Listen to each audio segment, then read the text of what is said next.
Hello and welcome to episode number 91 of the Wise Guys podcast. I'm John Tortorelli, Brand Capozziello, and Romaine Davis, otherwise known as FLB here on YouTube. And today we have much to discuss.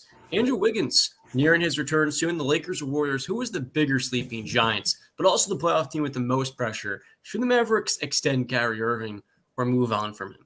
And last but not least, we're going to talk about UFC BC. It's a lot to talk about, always an exciting time. It is a fine Thursday morning at 10:25 Eastern Standard Time. And let me tell you guys something. I have a hot take today about Kyrie Irving that people aren't going to like.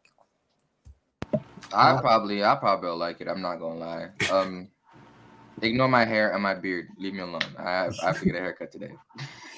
Yeah, well, I can't wait to hear that Kyrie news. I'm ready to get into it. The NBA season is starting to come to an end. Got only a couple of days left, couple of games left. I'm ready to get into UFC 287. We got a big fight. Let's talk some basketball, though, guys. So currently in the Western Conference.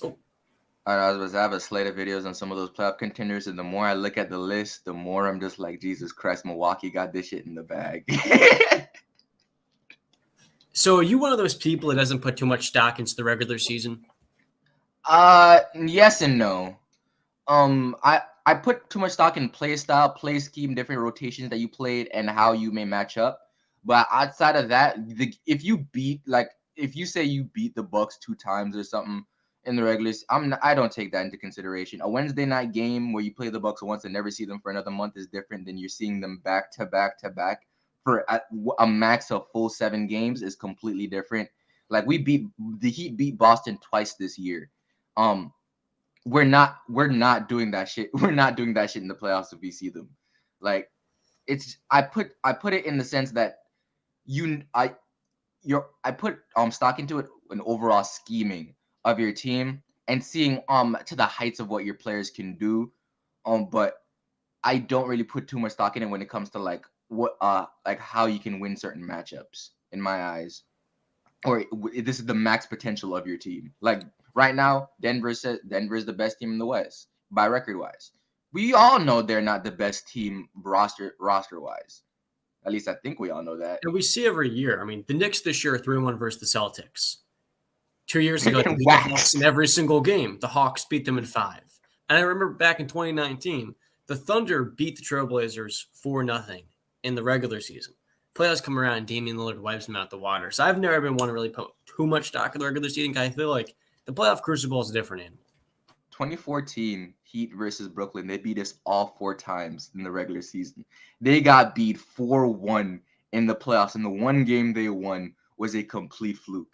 Like it's when it comes to elite teams, you don't know how good these guys can actually get in those type of settings, especially when they have time to sit and just literally take game 1. I never put too much stock in a game 1. Especially when it's like guys like LeBron, like Yanez, those guys that just all they need to see is what the hell you're gonna do, and for the rest of the series, you have nothing else you can do to stop them. So yeah. The regular season a little bit, but not too much. Yeah, you know my feelings on the regular season, John. I don't take really any stock into it. I take little tidbits here and there, but for the most part, I know that I think everybody should know, it should be common knowledge that teams don't play the same way they do in the regular season that they do in the playoffs. They play harder, different schemes. You zone in more on the team that you're going up against because it's going to be, quote, possibly a 7-game series. I'll give it this. The play-in has made it a little bit that the last 10 to 15 games of regular season feels like the playoffs. That's always been the case though. Like late in the season, if you get like a big game, but like not to this level though. You right before it was if you're close in seeding, like you could get home court, or you can get the 1 seed or something. Those teams are probably playing a little bit harder, or if you're right outside the 8th seed. Now you have at least 8 to 10 teams in the league right now. If you're not completely out of it and in the lottery, or you're not a top 3 seed, you are playing like your life depends on it right now. Because 1 or 2 games and you're in that play-in, and there's a chance that you're out of the playoffs, even though you were a solid like 4 seed like 3 games ago. So the Western Conference is one where we could see 6 or 7 different teams make it to the conference final. And I look at two sleeping giants, the Lakers getting back Andrew Wiggins, and the Lakers getting back LeBron James. Currently, LA's one game behind them. And I ask the question, what team is the bigger of the two sleeping giants? Andrew Wiggins has returned to Golden State, but he's not yet to play in the regular season. Keep in mind, Wiggins has missed half of this year. He hasn't been what he was last year on the defensive end. So I start for our guest, FLB. You are a strong believer in the Lakers. I'm a strong Alex Caruso believer. Who is the bigger sleeping giant in the West, the Lakers or the Golden State Warriors? The thing with the Warriors is that Steve Kerr already came out and said Andrew Wiggins is not playing the rest of the regular season. Right? So that's a big problem. He's missed what? 30-something games? Like back-to-back. So 30-something games. You're going to right now, the way the Lakers, outside of the loss they had last night, I think they play the Suns and the Jazz. Those are the last two games for the regular season for them. And the Warriors, if the Warriors get stuck in the play-in, I'm not gonna lie, that's kind of right now. I'll just say this: I think the Lakers are by far the biggest sleeping giant, and I do think the Warriors era is kind of over. I know people have said that before, and then it's come back to bite them when it comes to a playoff scenario. But right now, it's too much, bro. Yes, they have probably one of I think the best the best five-man rotation the best five-man lineup in the by net rating with Steph, Clay, Andrew Wiggins, Draymond, and Kevon Looney, I think, by net rating. But outside of that, Jordan Poole, recently he's been playing well coming off the bench, but he's one of those guys that's like in the Tyler Hero, Tyrese Maxey, Anthony Simons like type of role where you're going to get a 5 to 6 game stretch in the regular season where they're just playing out of their freaking mind for some reason. But then you're going to get that month or two stretch where they're pretty okay, giving you 18 to 20 a game. And this year he's been struggling mightily off the bench. And when you put him in a playoff setting, especially when you don't have home court advantage, and they've been struggling on the road this much this year, I don't think he's going to be able to play to the level he's been playing the past couple weeks. Their bench right now, outside of maybe DiVincenzo, is completely inexperienced and honestly sucks. I don't agree with that at all. Gary Payton's come back. He's looked sharp offensively. He has a connection with the starters. Jonathan Kuminga defensively is another player who 10 to 15 minutes, he can play high-level defense, and his athleticism does pop. And then you've got Jordan Poole, who's playing right now his best basketball. I know he's in that Tyler Hero camp, but last year he was a key piece in multiple. I mean, we're talking about this guy like a Hall of Famer against the Denver Nuggets because of how much of a force multiplier he was in the perimeter. So I look at Dante, Poole, Kuminga. It depends on the series for him. Because you play the Nuggets defensive, they don't have anybody to stay in front of him in that second unit. So, of course, he's going to go up. But the moment he plays the Grizzlies, he's a non-factor because the Grizzlies is a great defensive team. Then you play the Mavericks. The Mavericks were a pretty good defensive team, but overall, they were kind of gassed. So he played pretty okay. And then you get to Boston, and he had an okay series. He put up 17 a game on relatively average shooting splits. But that's okay for him. But you're not going to get these like 25 per game performances when he's playing like really good defensive teams. And it gets to a point where their road record, and when you're going in the playoffs without home court advantage like you've done the past 6 years, when you're going in there and majority of your games is going to be on the road against an elite team, say what you want, if they're playing either the Kings, Grizzlies, or Nuggets, this ain't the same as a couple years, even a year ago. I'm sorry. This year, you're going to have to play against Jokic, who has offensive help. This is the one, I guess, elite team that I think the Nuggets can beat. Like, you're going into the playoffs, and you're going to get the playoffs on a completely different level than you were before. And right now, the only two guys that have been really consistent this season has been Steph and has been Clay. And if you're going to throw Wiggins in there just randomly, when he hasn't played 30 games, I think that's just a mix of disaster versus the Lakers on the other end, where you're playing the best basketball of your season. And right now, AD looks huh? They did not look good against the Jazz. The Clippers they lost to last night. LeBron put one of his worst halves. That collapse at the end of the game against the Jazz, I understand that, but before that, they were looking fine. Against the Clippers, that wasn't a back-to-back, and LeBron had one of the worst first half I've ever seen, but that second half was freaking beautiful. Yeah, I mean, listen, before that, First off, the game against the Jazz, yeah, they started to collapse at the end, but then you got to give them credit for being able to regroup in the overtime and come back. Jazz during one of the All right, scouting. but you can't, John. You can't have it both ways. You can't say, "Oh, you're close game against the Jazz," and then say, "Oh, it's against the Jazz." Like, they're an NBA. Are they an NBA team? Are they an NBA team? Barely right now, hardly. They shut down marketing. John, but the two best players. John, be fair here. The past couple of days, how many times have you heard THT drop freaking 40? And on the other side of that, how many times have you seen like elite? I don't even say elite teams, good teams getting in a situation where something goes wrong at the end of the game and they can't reel it back in, and it just falls apart after that. And then what was a very winnable scenario for you, you just couldn't put a cap on it anymore because you gave the other team too much confidence.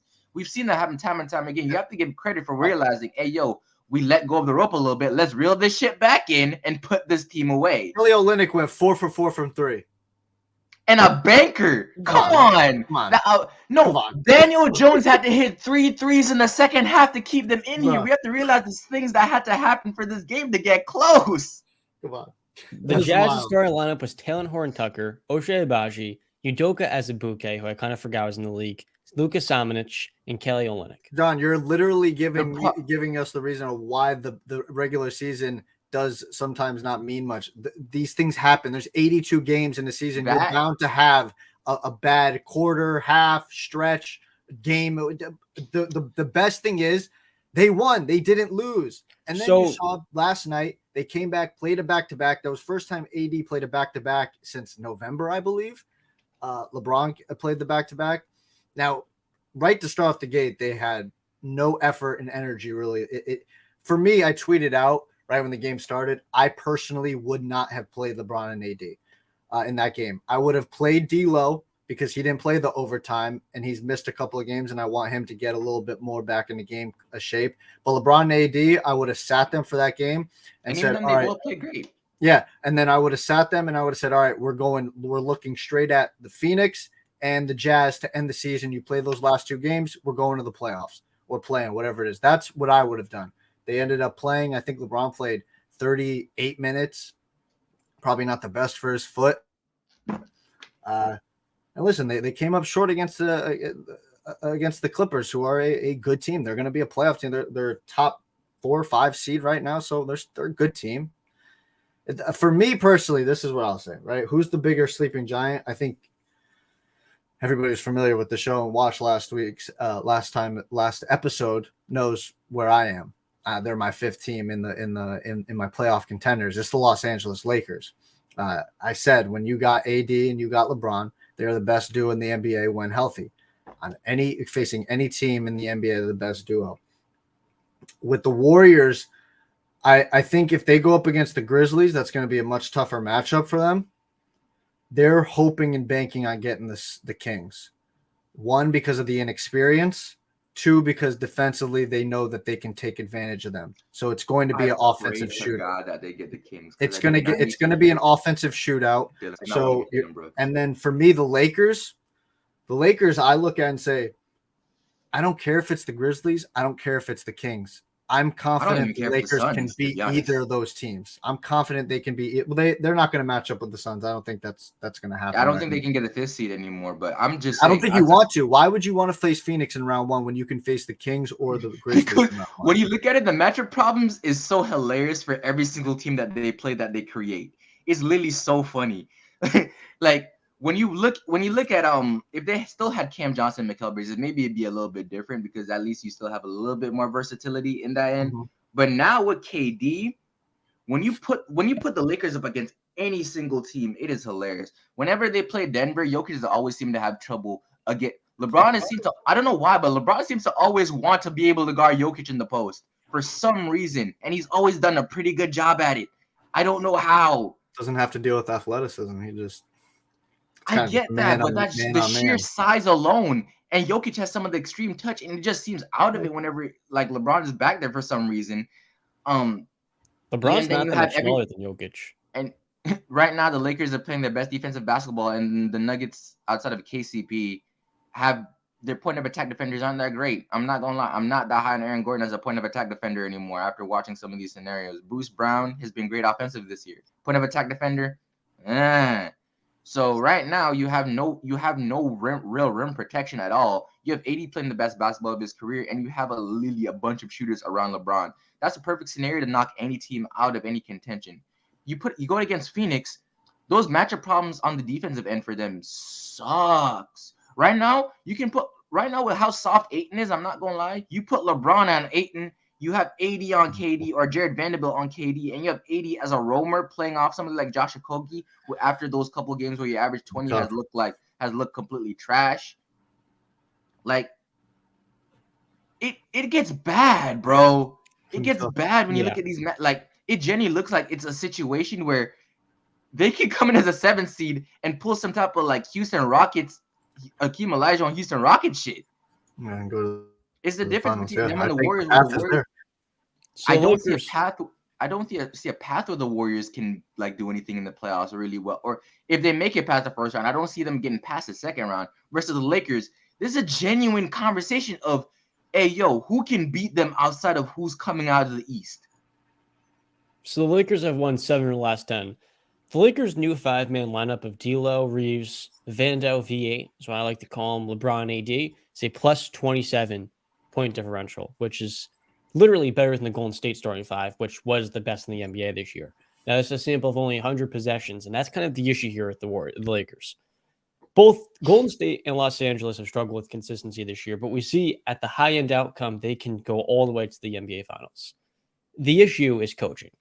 Steve Kerr has won 4 NBA championships. He has a more experienced coaching staff than Darvin Ham. Darvin Ham is a rookie head coach with no playoff experience as the main man. He had some time in Milwaukee, but that's a different animal. He doesn't have Mike Budenholzer.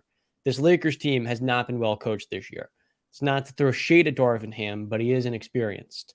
And when I look at a team that's lacked consistency, especially with Anthony Davis, because of his lack of durability, his on and off motor, I have a lot more faith in Golden State because I see more consistent results. I know this year on the road, they haven't been good. They've also been missing their second most important offensive player, or at least their third most overall in Andrew Wiggins for half of the year. You put Wiggins and Gary Payton back into the mix. And I think the Warriors this year are the biggest sleeping giant in the entire NBA, not just the Western Conference, because they have Steve Kerr, they have Steph Curry, who's probably the most unguardable offensive player. And in many matchups, there's not going to be a defense that can stop them because of the shooting around him. And I feel like the bench the Warriors have is much better than people give credit for. Much better. Dante DiVincenzo has been awesome this year. I know he may not have the statistics that IQ and Brogdon have, but he is a 6-man of the year candidate. Jordan Poole, he is a little bit more matchup dependent, but I think in many series where he's not playing well, Gary Payton will. And the same goes for JK. Golden State's 7 or 8 guys deep in any matchup. And I even think Anthony Lamb could give them some minutes in the back end. It's not a terrible bench. And their starting lineup is a plus 22 this season, the best in the NBA. Defensively, Draymond Green has been one of the top 5 players on that end of the floor. The missing piece has been Andrew Wiggins. And that's why I think the most important thing that's going to decide this is which team escapes the play-in tournament. The Lakers can't go into the play-in. They're not going to be able to stay healthy. They need that rest. Because the theory of Los Angeles to you two and many people is that they go on a finals run. And I think with Austin Reeves' playmaking and D'Lo's integration, they could make a finals run. But their two most important players need to stay healthy. And if they don't get rest, they're not going to, most likely. I don't think they need that playing rest though. After LeBron, what happened in 2021? Huh? What happened in 2021? But those are already end of the year injuries that were lingering before the playoffs even started. The thing is like now they're healthy going in. Before they were broken, they were already injured going into the playoffs back in 2021. Now they're healthy going in. LeBron's just come back off a foot injury. He looked probably as bad as I've ever seen him last night in the first half. Second half. And what happened in the second half, though? But that's what I'm talking about here. Him and AD. Yeah, but hold on, wait, John. Would you rather have a great first half or a great second half? He lost the game. I don't care. I'll take the second half. Sure. I'll take the second half. What I'm getting at here is not that. It's the fact that AD and LeBron are not that reliable. I'll give you Anthony Davis is not a top 10 player, and LeBron is not what he was in 2016. And I think most people look at it that way when LeBron is gently declining. That's fair. Because of But his I'm age. not Hold looking on. at I'm not I looking got at it. I'm looking at what I've seen this season. No, And I know. AD, since coming back from his injury, Yeah. not only has been healthy, not only he got that ankle injury, got the thing about it. What I love is that back in 2020, LeBron had a specific quote when they won that finals, and he said the difference with AD is that now whenever he did get hurt or any knick-knack bruises, he didn't stay back in the locker room. He went back there, got whatever he needed to do done, and came right the hell back out. And that's what I see right now. He got that ankle injury. I thought the season was done. I'm like, oh, well, that's it. They're screwed. Tied that shoe, got right back in, played, and then played the next damn game. And then played a back-to-back. The thing about it is that right now, this season, is that they've got enough rest. LeBron had about a month off. AD had about a month off in this season already. Right now, I think you go in these playoff scenarios where you don't have any back-to-backs. You're going to have time to rest. You're gonna have sometimes multiple days off before that. The play-in, they probably win that first game, and then they're gonna have rest because they're gonna have another 2 or 3 days before their playoff series starts because the next play-in game is gonna have to play, and then so it doesn't. They're gonna get the rest either way, unless they lose that first play-in game, which is who would they play? Minnesota. Who would they play? And they would have to right now it'd be OKC, but it could be Dallas, which I think they would hope for. But here, that's what's going to be my whole point is that, John, right now they're sitting at the 7th seed. So that means they'd only have to play one playing game. And no team yet as a 7th seed has lost the play-in to note. Okay, that's great. And for them, they have a 2-year sample size. They've got the Suns and the Jazz. 3-year, come on. They got the Suns and the Jazz left. My whole point with the Lakers is I'm not disagreeing with your points about the Golden State Warriors. I'm really not. I am. I think the Warriors can be a legitimate threat, especially with Wiggins coming back. I don't think there's going to be a little rust early, but honestly, I think the cardio is going to be there. I don't think he's not been working out this entire time. Is he going to be in basketball shape? Probably not, but I think the cardio is going to be there. I think he'll be able to push through if he gets a little tired. I think defensively he's going to be there. I think the thing that's going to take a little bit to probably come back is his touch and his shooting a little bit. He's just going to have to get familiar with that. But defensively and cardio-wise, I think that he'll be there. He's not like he was dealing with an injury. And in terms of the other points about the Warriors, yeah, Jordan Poole, he's liable to go for 25 or he can go for 10 or even less. Clay and Steph, I'm scared of both those guys because either of those guys can get – or the two guys that can get nuclear hot more than anybody else. Probably Damian Lillard is the only other guy you can put in there. And then you got the consistency and the continuity of the entire team with Steve Kerr and Draymond, like all your points. I'm not disagreeing with that. My whole point is if we're looking at all healthy, right? Because that's what you got to do too with the Warriors. The Lakers have the two best players in any series, AD and LeBron. And I understand your motor questions about AD. I get that. But you're one to me to bring up what's happening right now. Right now in front of you, Anthony Davis is showing up and showing out. Probably like a year ago, AD, the game you mentioned, Romaine, with the ankle injury, probably wouldn't have came back in the game. He would have. It seems like you have to. I want to hear what you have to say because your mouth's open. I don't want flies to get caught in there or your face to get stuck. So go ahead. What do you got to say? He got stuck on the two best players in any series. Let me hear what you got to say. They would have two of the three best players in this series versus the Warriors. Let's get that clear. Steph Curry clears Anthony Davis. It's not even close. Okay. But then the second person. Yeah, you have two of the three best. When you said the two best players in any, saying the two best players in my case, I'm just saying the team with the two best players when you combine in a sense of duos in that sense. Yeah, so it would be Steph and Clay or Steph and Draymond. Everybody the Lakers would have the better duo. Huh? So you're saying the Lakers would have the better duo than the That's what I said. They have the two best. Yes, as a duo. Sorry, a duo. Yes, they have the best duo in the NBA. Okay. Two best players, same thing to me. Let me think about this. What duo was better last year? Steph Curry and Andrew Wiggins or Jason Tatum and Jaylen Brown? Jason Tatum and Jaylen Brown until what happened in the finals, Romaine? The Warriors are a better team. Oh, okay. So sometimes the better team with the better in these scenarios, I didn't know that. Okay, but John, here's the difference between that situation and this situation right now. They're not a better team than the Lakers outside of AD and LeBron either. Are we They're sure about not. Malik Beasley, streaky shooting. Who's Jared guarding? Vanderbilt, He barely one of my plays. guys, is not somebody that's Who's going to guarding post for you in the AD playoffs. on the And those are Warriors? two I of feel your like you're starters being so oftentimes. disingenuous John, right At least now. one of your starters in the van. John, who's guarding AD on the Warriors? Draymond Green. Let's not. No, hold on. 6'6" Hold on. versus Wait. 6'11". He dominated them last time they played. Listen. I'm not gonna lie. I've seen Kevon Looney give AD problems before. I can't lie. I'm not. Yeah, but I've seen okay, Kevon Kevon Looney. Looney is a I great think post AD is defender. going to be able to dominate him in the playoffs. I'm going to be honest with you. If I'm AD saying goes, this he's right. gonna I'm saying this dominate. right now. Comparing team to team right now, that Lakers out from I'd say 3 to you're probably gonna run a 9 to 9-man rotation in the playoffs. So the Lakers 3 to 9 is definitely better than the Warriors 3 to 9. Right? Let me look at it right now. Right now with the Warriors, their 3 to 9 would be Klay Thompson, Jordan Poole, Draymond Green, Jonathan Kuminga, Dante DiVincenzo, and Kevon Looney. You named Steph, by the way. No, I'm saying I'm saying outside of the top 2 players. Yeah, outside of the top okay, 2 players that's outside of that. Yeah. Yeah. Well, the Lakers, it's D'Angelo Russell, Austin Reeves, Jared Vanderbilt. Beasley. what Austin did I Reeves. do? I said Austin Reeves, Beasley's in there. D'Angelo Russell, Hachimura. Jared Vanderbilt, Rui Hachimura. Trey Brown Jr., Dennis Schroeder. Beasley's got to be in there. Yeah. I don't think Dennis is gonna get that many minutes in the play. Well, maybe a 17, but I don't. But Troy Brown Jr., Dennis Schroeder right now.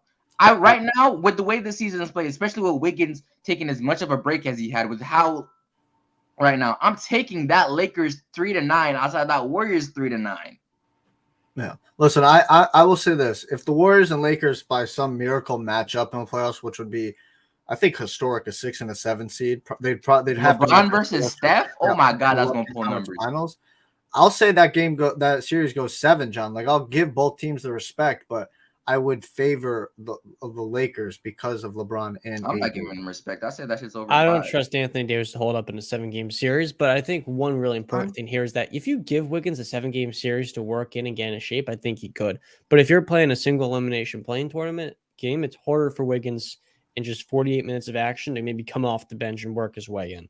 So I think for the Warriors, it may be more important they stay at the playing tournament than the Lakers, because if they get a little bit of extra rest and Wiggins can work his way back in a game 1 and a game 2, the same way Steph did last year versus the Nuggets in the first round, the Warriors, to me, have a way more realistic ceiling. And that is an NBA championship this year. The problem is Steph worked his way back in after how many games out? He missed about a month last year in March. Andrew Wiggins just missed. I think we completely underestimating the amount of time Andrew Wiggins just freaking missed.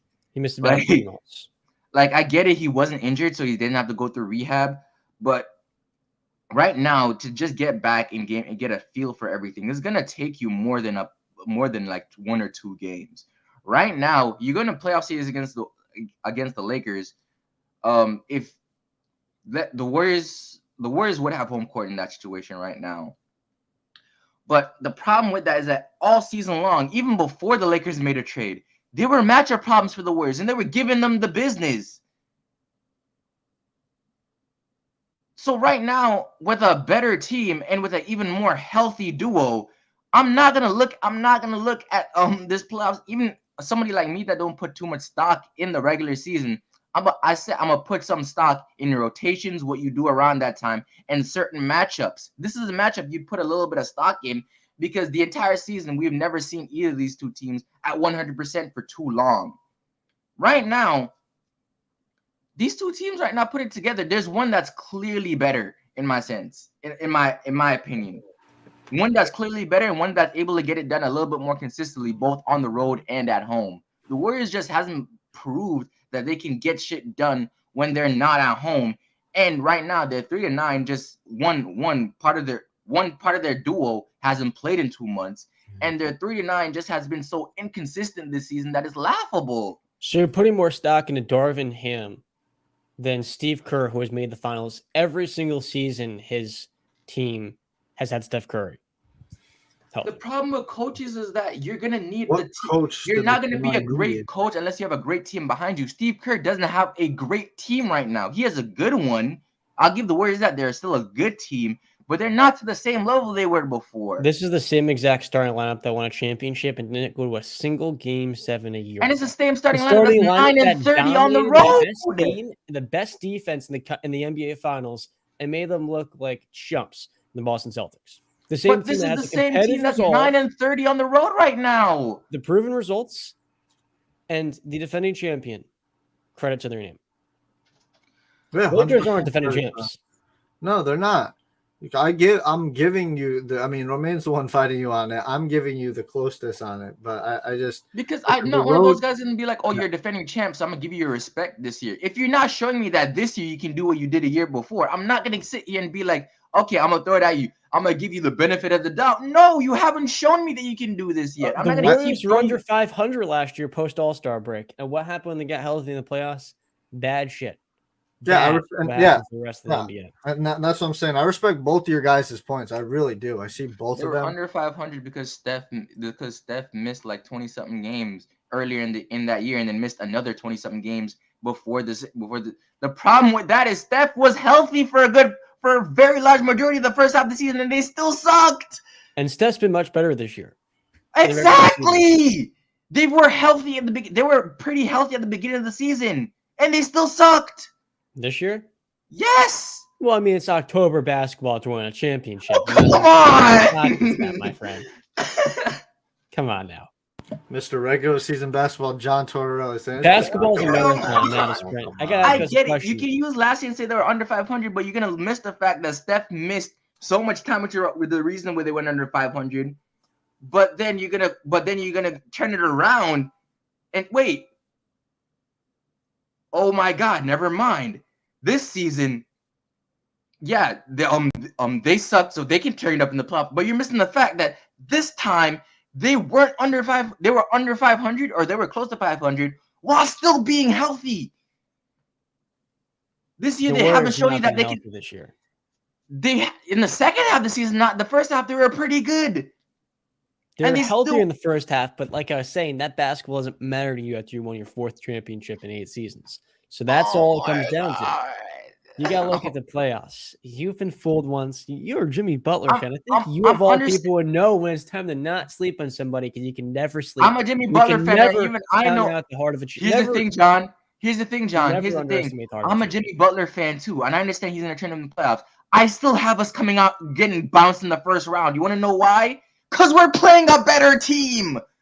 Right now, the Warriors are going to play a better team if you play the Lakers. Well, they're going to play a better team against the Kings of the 3rd seed. They seem pretty penciled in 2 games below the Grizzlies. Who is the best duo in the NBA? What is the best duo in the NBA? Is it Boston? Is it? Let me repeat that. Who is the best duo in the NBA? Boston, LA, or Phoenix? LA, KD. I haven't seen too much of Devin Booker and KD to say it's them. Right now, and Jaylen Brown and JT. The problem with the Boston Celtics as a team is that yes, their duo is insane, but that team construction overall is just so fucking ridiculous that it's hard to like. Yeah, they're 30 points per game and 27 points per game. Yeah, they're great, but it's just the roster you have around you make it look so easy sometimes. Like it's hilarious. Versus when you're looking at LeBron and AD this season, is that your roster really hasn't been too good. LeBron again this year is forced to take 6 to 7 threes per night for a good half the season because he had a Russ on this roster. You have AD. I'll give Russ one thing. He was a great pick and roll partner for some of those bigs. There's a reason why Thomas Bryant was going to look at a pretty nice contract this season if he stayed on the Lakers with Russ. Or AD was having that stretch where he was going absolutely nuts, looking like the best player in the league earlier in the season before the injury. Like when it comes to feeding bigs and playing well in pick and roll bigs, Russ was definitely very good for that. But in a sense that he crippled the Lakers spacing enough, but LeBron is still averaging 30 in that time while still taking a record number of jumpers and missing a lot of them.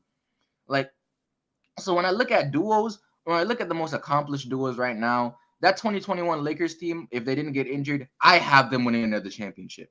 If they didn't get injured right now. They have the championship. Going to handle that. Exactly. They have the championship. They have the championship pedigree. I don't care what anybody says about the bubble. Right now, I would put them in the category as the best duo right now when they're healthy. KD and D Book is like that it's like the James Harden Joel Embiid situation where this is really good, but it's the first year together and the roster construction just isn't good enough yet where I think they can win just next year. I expect them to go crazy. Next year, I probably would have the Phoenix Suns as my favorite depending on what moves they make in the offseason. But right now, with this being their first year together, I don't think it's enough time to really flesh out what you really need to be that elite going into the postseason. That's fair. It's not even their first season together. It's like they're 7 games. 7 games together. They are 7-0. Yeah, the best duo for me again. It's LeBron and AD. I think on that list you gave me, Boston, Phoenix, and Lakers. It would go Lakers, Phoenix, and then Boston. No disrespect to JB and JT. It's just, and I love Jaylen Brown. He's not a top 10 player. Jason Tatum is a fringe top 10 player. Like if he is, he's the 10th best player, in my opinion.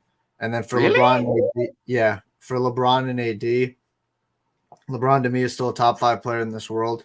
AD talent wise, and that's my caveat, is a top 5 player. Does he have the motor all the time? No, but he's been having the motor the last month. Is he always healthy? No, but he's been healthy the last month. So I'm going to go off of what I've just seen. Saying that with and then with KD and Devin Booker. Booker to me is not a top 10 player, and KD is top 5. But again, it's only been 7 games, and I just think AD, if we look at it realistically, right? Like I just saw this. I think LeBron just had his 10th against the Jazz. I think he just had his 10th 35, 5-5 game in year 20, which is ridiculous. AD realistically could give you 27 and 12. LeBron could give you 27, 8 and 8. KD's giving you 30, probably 27 to 30. Book's giving you 25 to 28. And then you look on the defensive side. KD can give you defensive, help. Well, KD was the second best defender on a top 5 defense in Brooklyn. Goes to Phoenix, and the reason we still have high expectations for them is because he's their best defender. Oh yeah, 100%. But where it lacks is Devin Booker. Devin Booker is not a defender in the slightest view. So that's no. Hold on. He could be a fine defender. No. There's no stopping. We're comparing them against LeBron James, KD, and Anthony Davis. Devin Booker is not on those guys' level defensively. He can be a fine defender. I would say KD's closer defensively to Devin Booker than he would be to LeBron or AD. Because right now you're saying he's the second. Well, yeah, KD's the third guy on that list. I'm not arguing that. KD was all defense the first half of the year. What are you talking about? No, John. Let's be 1,000% real here. You're saying he's the second best defender on that Brooklyn team. Nick Claxton was carrying that defense. Was carrying that team. No, he wasn't. Kevin Durant was elite in isolation defense. He's one of the most switchable players. No, he was an elite help defender. One of the best rim protectors as position. At his position, he was a great help defender. In isolation, he was okay. He was a great rim protector. But guess what? He was only a great rim protector because you have Nick Claxton there that was eating up in that type of rim deterrent. I can say the same thing about Yanez Lopez. That's a whole different level. Look, the gap between the top 2 defensive team in the league and everybody else is kind of big. Boston and Milwaukee on a whole different level here.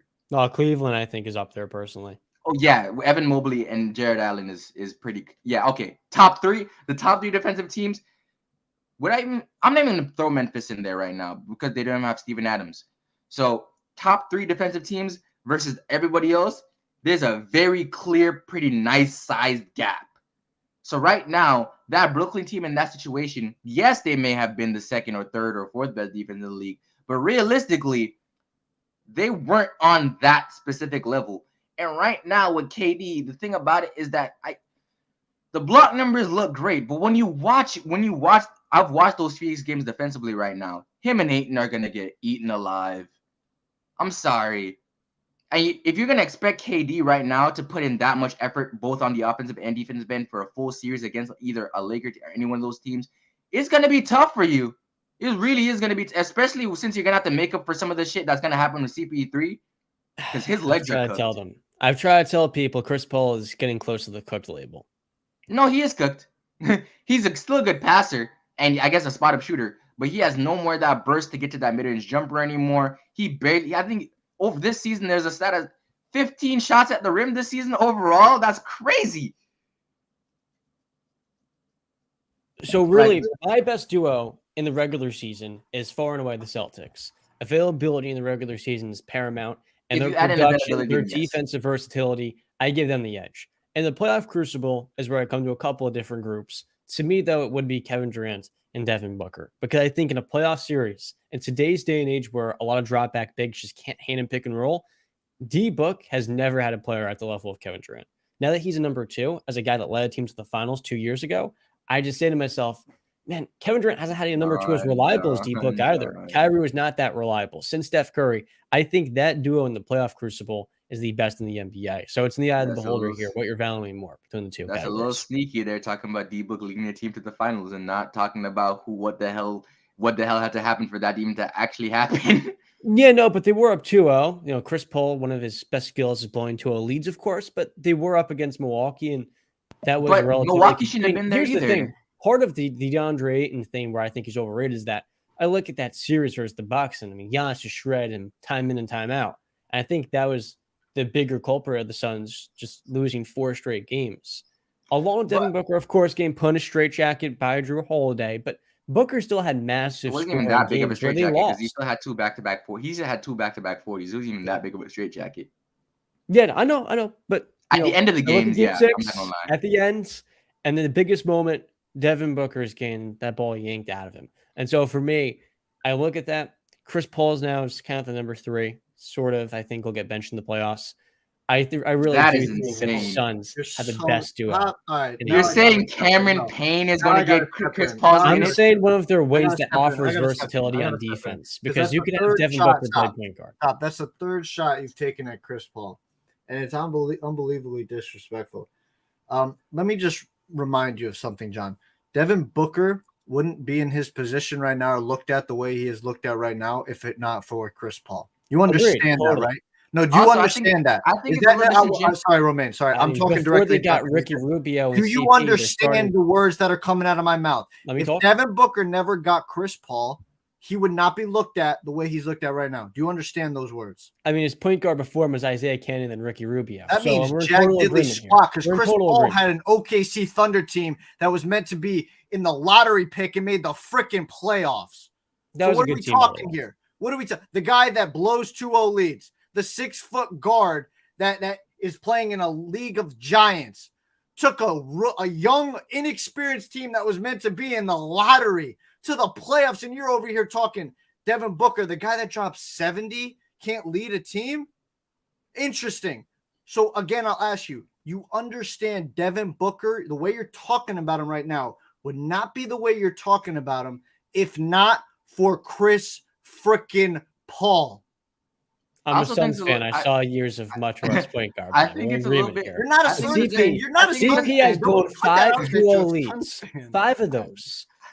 So he is one of the greatest floor raisers in NBA history. He's a top 4 point guard for me. I think Chris Paul's underrated historically, but in the postseason, I like to point out the fact he has choked and notoriously gone injured in the biggest moments. He's 6 foot tall playing in a league of giants. He's not meant to be the one. We're being honest. That's not his fault that the Clippers put him as the one and thought freaking Blake Griffin was going to be a number 1 on a championship team. That's not his fault. We're just laying out the facts. And now for Chris Paul, I think it's just a little bit disingenuous. I don't think you can rely on him in a playoff series to close when teams are going to attack you defensively. But I think when you're propping up the Phoenix Suns, I think it's a little bit disingenuous to say Devin Booker was the best player on a finals team when you have to realize that the Lakers had to get injured for that to happen. The Clippers had to lose their best player for that to happen. And then when you got to the NBA Finals against a team that also shouldn't have been there, you went up 2-0, and then you collapsed after that because they figured you the hell out and they cooked you. I do understand where you're coming from, where things had to go right. A series of them for the Suns to make extremely right. But the way the playoffs work, it's a war of attrition. And so we can lay the facts out for every team. But The John- Raptors shouldn't have won a championship if Kevin Durant was healthy. We can go year by Okay, year. but by that's the year. finals. The They Lakers, beat if they didn't every get a team 4-month healthy up hiatus, to that weren't point. winning a championship. The Warriors last year, if they didn't get healthy at the perfect time, wouldn't have won on a finals run. Let's go back to But 2018. John, I feel like you're being disingenuous here because you talk about the Raptors. They beat every single team healthy up to that point. You talk about, let's see, what other you talk about any single one of those Cleveland and Golden State years. They beat every single team healthy up to that. I think except for 2015 when LeBron played the Hawks. I think they beat every single team healthy up to that point. The Heat, they beat every single team healthy up to except for that 1 year with Indiana when they didn't have Danny Granger. But when you talk about, yes, you have to get lucky, but before you get to the finals, these teams are showing you that, hey, we're supposed to be in these scenarios. That Phoenix Suns team was never supposed to be there. They were supposed to be dead in the water against the Lakers in that first round series if they were healthy. They beat the Nuggets handily because the Nuggets didn't have Jamal Murray. Or Will Barton. I mean, they're starting Facu Campazzo and Austin Rivers in that series. They didn't have. They beat that Nuggets team because that Nuggets team wasn't healthy. They beat that Clipper team. That Clipper team was about to kick their ass, and then Kawhi goes down. So they weren't. The Clippers should have won that. Probably won that shit that year. And you go against the Bucks. The Bucks weren't supposed to be there. The Bucks were in a dogfight with the Atlanta freaking Hawks before this. The Bucks were a toe away from being out. Was a toe away from being bounced in the first round. The Bucks got lucky that they played a Heat team that literally had 2 months rest before the season started.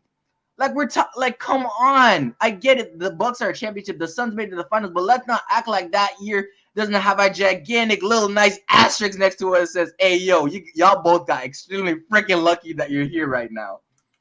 It's in the eye of the beholder. Come on, man. I just can't. Besides that, I just can't.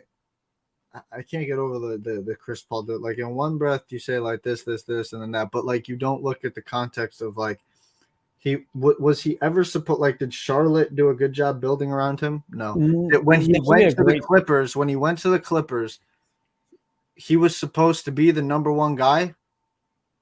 Or was I'm telling you right now, if he went to that Laker team, we'd have a whole different conversation about Chris Paul. He played with Kobe. Then he goes to Houston.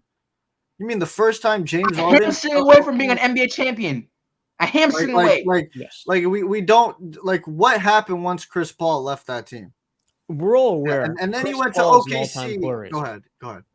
We're aware that in 2008 he made the Hornets a 56-win team with David West, Tyson Chandler, Peja Stojakovic, Morris Peterson. He made that Hornet team the best they've ever had, even since. With the Rockets, that's one of the greatest teams never won a championship. And with the Clippers, a lot of things didn't go right. But ultimately, by his age 38 season, I have to be honest here. Chris Paul every single season gets hurt in the playoffs, and he's not a player that's a ceiling raiser. He is an all-time floor raiser, the top 5 point guard, irrefutably in my eyes. But I don't put stock in the Suns because of Chris Paul. I put stock in the Suns because they have Kevin Durant and Devin Booker. That is why. Yeah, because Chris Paul helps you realize what Devin Booker could be. And now Kevin Durant's there. And now I don't understand why you're looking at Chris Paul and saying, Chris Paul, I need you to be the number one guy on the Phoenix Suns when he's going to be asked to be the third guy. He's going to be asked to be a playmaker, the point guard that he is, a spot-up three-point shooter. The third guy doesn't have the ball in his hands as much. The third guy usually has to relegate. No, he's going to be the point guard. He's basically going to be. So wait. You know how LeBron and AD did it? You know how LeBron and AD did it? You know how LeBron and AD did it, right? And they had Rondo. Think of Rondo, Chris Paul. I think of Rondo making 3-pointers in the bubble and playing off the ball lots. I think of the Suns team, and the third guy has to take a backseat role, especially when you have a top 5 player in the world. You don't need Chris Paul to set up Kevin Durant. Kevin Durant will set up himself. But Devin Booker, the same applies. Those two players aren't meat on defense. And teams have looked at Chris Paul and said he's a guy we can attack again and again. And DeAndre is not going to protect him. So now for Chris Paul, his role changes with Kevin Durant. He has to become more of a spot-up shooter. And that's never been his game. Hero ball to me. You're explaining. John, what happened last year when KD had to play hero ball with Kyrie? What happened? No, the Boston Celtics. What was the fatal flaw of the Celtics in the finals? Yes. What did they do to JT What did go they get do their to own KD? shot? What did they do to KD that gave him so much trouble? That guess what? Even though what happened? You exposed the fatal flaw. He can't freaking pass. You're gonna double team him all you want. And yes, Devin Booker attacking closeouts on a 4-on-3. We great. Except when you have Anthony Davis at the back line of that 4. Except when you have either LeBron or Jared Vanderbilt guarding him on that situation. There's a completely different scenario here where how many times we're gonna have to realize that you're gonna have a quality team around you to win too. They don't have that roster yet. You can't win with duos anymore. You can't just win with stars anymore. Unless you have a 2009 to 2016, yeah, and 2018, 2000, that type of version of LeBron James. You're not carrying a team by yourself. You're not going to carry a team with the duos anymore. It's not that era anymore. You're going to have a quality team around you. And right now, the Phoenix Suns, on the offensive end, those guys, you have your Landry Shamet, Torrey Craigs, Josh Okogie. You hear the names I'm saying right now, bro? Come on. Wait, no. Lonnie 'Cause Williams done a that's good not job. the point. That's not the point he's making. That's not the point that I want to argue. It's simply I just want to say this final thing. You're saying KD and Devin Booker can go get their own shot. They can set themselves up. There's not a man alive that's going to argue that point with you, John. Okay, way to go, Captain Obvious. The fatal flaw of the Boston Celtics was what? They played way too much hero ball with JB and JT, two guys who can go get their own shot and set themselves up. They didn't have the point guard to set them up. Think about now you got the Phoenix Suns. Take Chris Paul out. Yes, you got KD and you got Devin Booker who can do that. But eventually it's going to teams that can play great defense and are smart enough to figure it out are going to be able to stifle that. Now when you have Chris Paul and you're playing a more fluid type of basketball, more ball movement type of basketball, it's going to be more beautiful and it's going to be set up much better. The plays are going to be much more efficient, similar to what the Warriors are. So when you say that Chris Paul is just going to be a non-factor, I don't buy that one bit. Taking him off the court and putting in Cameron Payne, I don't see how that helped you. I've never said you bench Chris Paul for campaign. I've said you bench Chris Paul for a better defensive option. So who are you benching for Chris Paul then? Who's coming Torrey off? Craig, Josh Okogie, Damian Lee. So in the final 5 minutes of a fourth quarter of a playoff game, you're taking Chris Paul. I'm going to ask you this again because I've asked you it again before. You're taking Chris Paul off the court for Torrey Craig or whoever the hell else. If he's injured like usual, I think you'd have. He's not injured. John, he's healthy. What has happened when you had KD or Devin Booker as your lead playmaker? What has happened? Be real here. What's happened when you had one either? You're smiling right now because you know what's happened when they've been your lead playmaker. You need Chris Paul on this court. Huh? They really do have an issue and a lack of versatility because you got Aiden at the rim. I don't think he's a great rim protector. And Chris Paul at the point of attack is not a player I can trust. I'm expecting Chris Paul to not be healthy in the playoffs the same way he has been in recent years. That's what we've come to expect. And so I think if he's can you expect that KD and Booker are going to be healthy? And he's not necessarily to be healthy as a spot-up shooter off the ball. You may. I'll give KD one thing: when it comes to the postseason time, he's been able to stay healthy. The regular season, no, but when it comes to the postseason, he's been able to stay his ass on the court. We will see. Because Devin Booker's had hamstring problems. KD's had problems with his ankles, his knees, or whatever the hell you want to talk about. Chris Paul's had his problems too. Every single lower extremity. So, I mean, you're talking about Chris Paul, but you don't bring up the other guys. We can go on to the next topic. So one point guard that's highly controversial is Kyrie Irving. The Mavericks last night got themselves a huge win. I wasn't too sure if they were going to get one, but ultimately on the season, they're tied outside the play-in tournament. I have to double check the standings because every single day it rotates. They're tied with the OKC Thunder 38-42 right now. I'd rather see the Thunder in more than them. Myself included. I think the Thunder could actually win a playoff series. Oh, it's not even that. I just want to see. I just hate Dallas as a Heat fan, and I don't want them to have anything good. So John, this is you said you had a hot take, so I'm going to lay out. Kyrie Irving is a free agent this offseason, and the reports are that he is expected to test free agency to get the best offer. The Mavericks are 5-11 when Luka and Kyrie play together.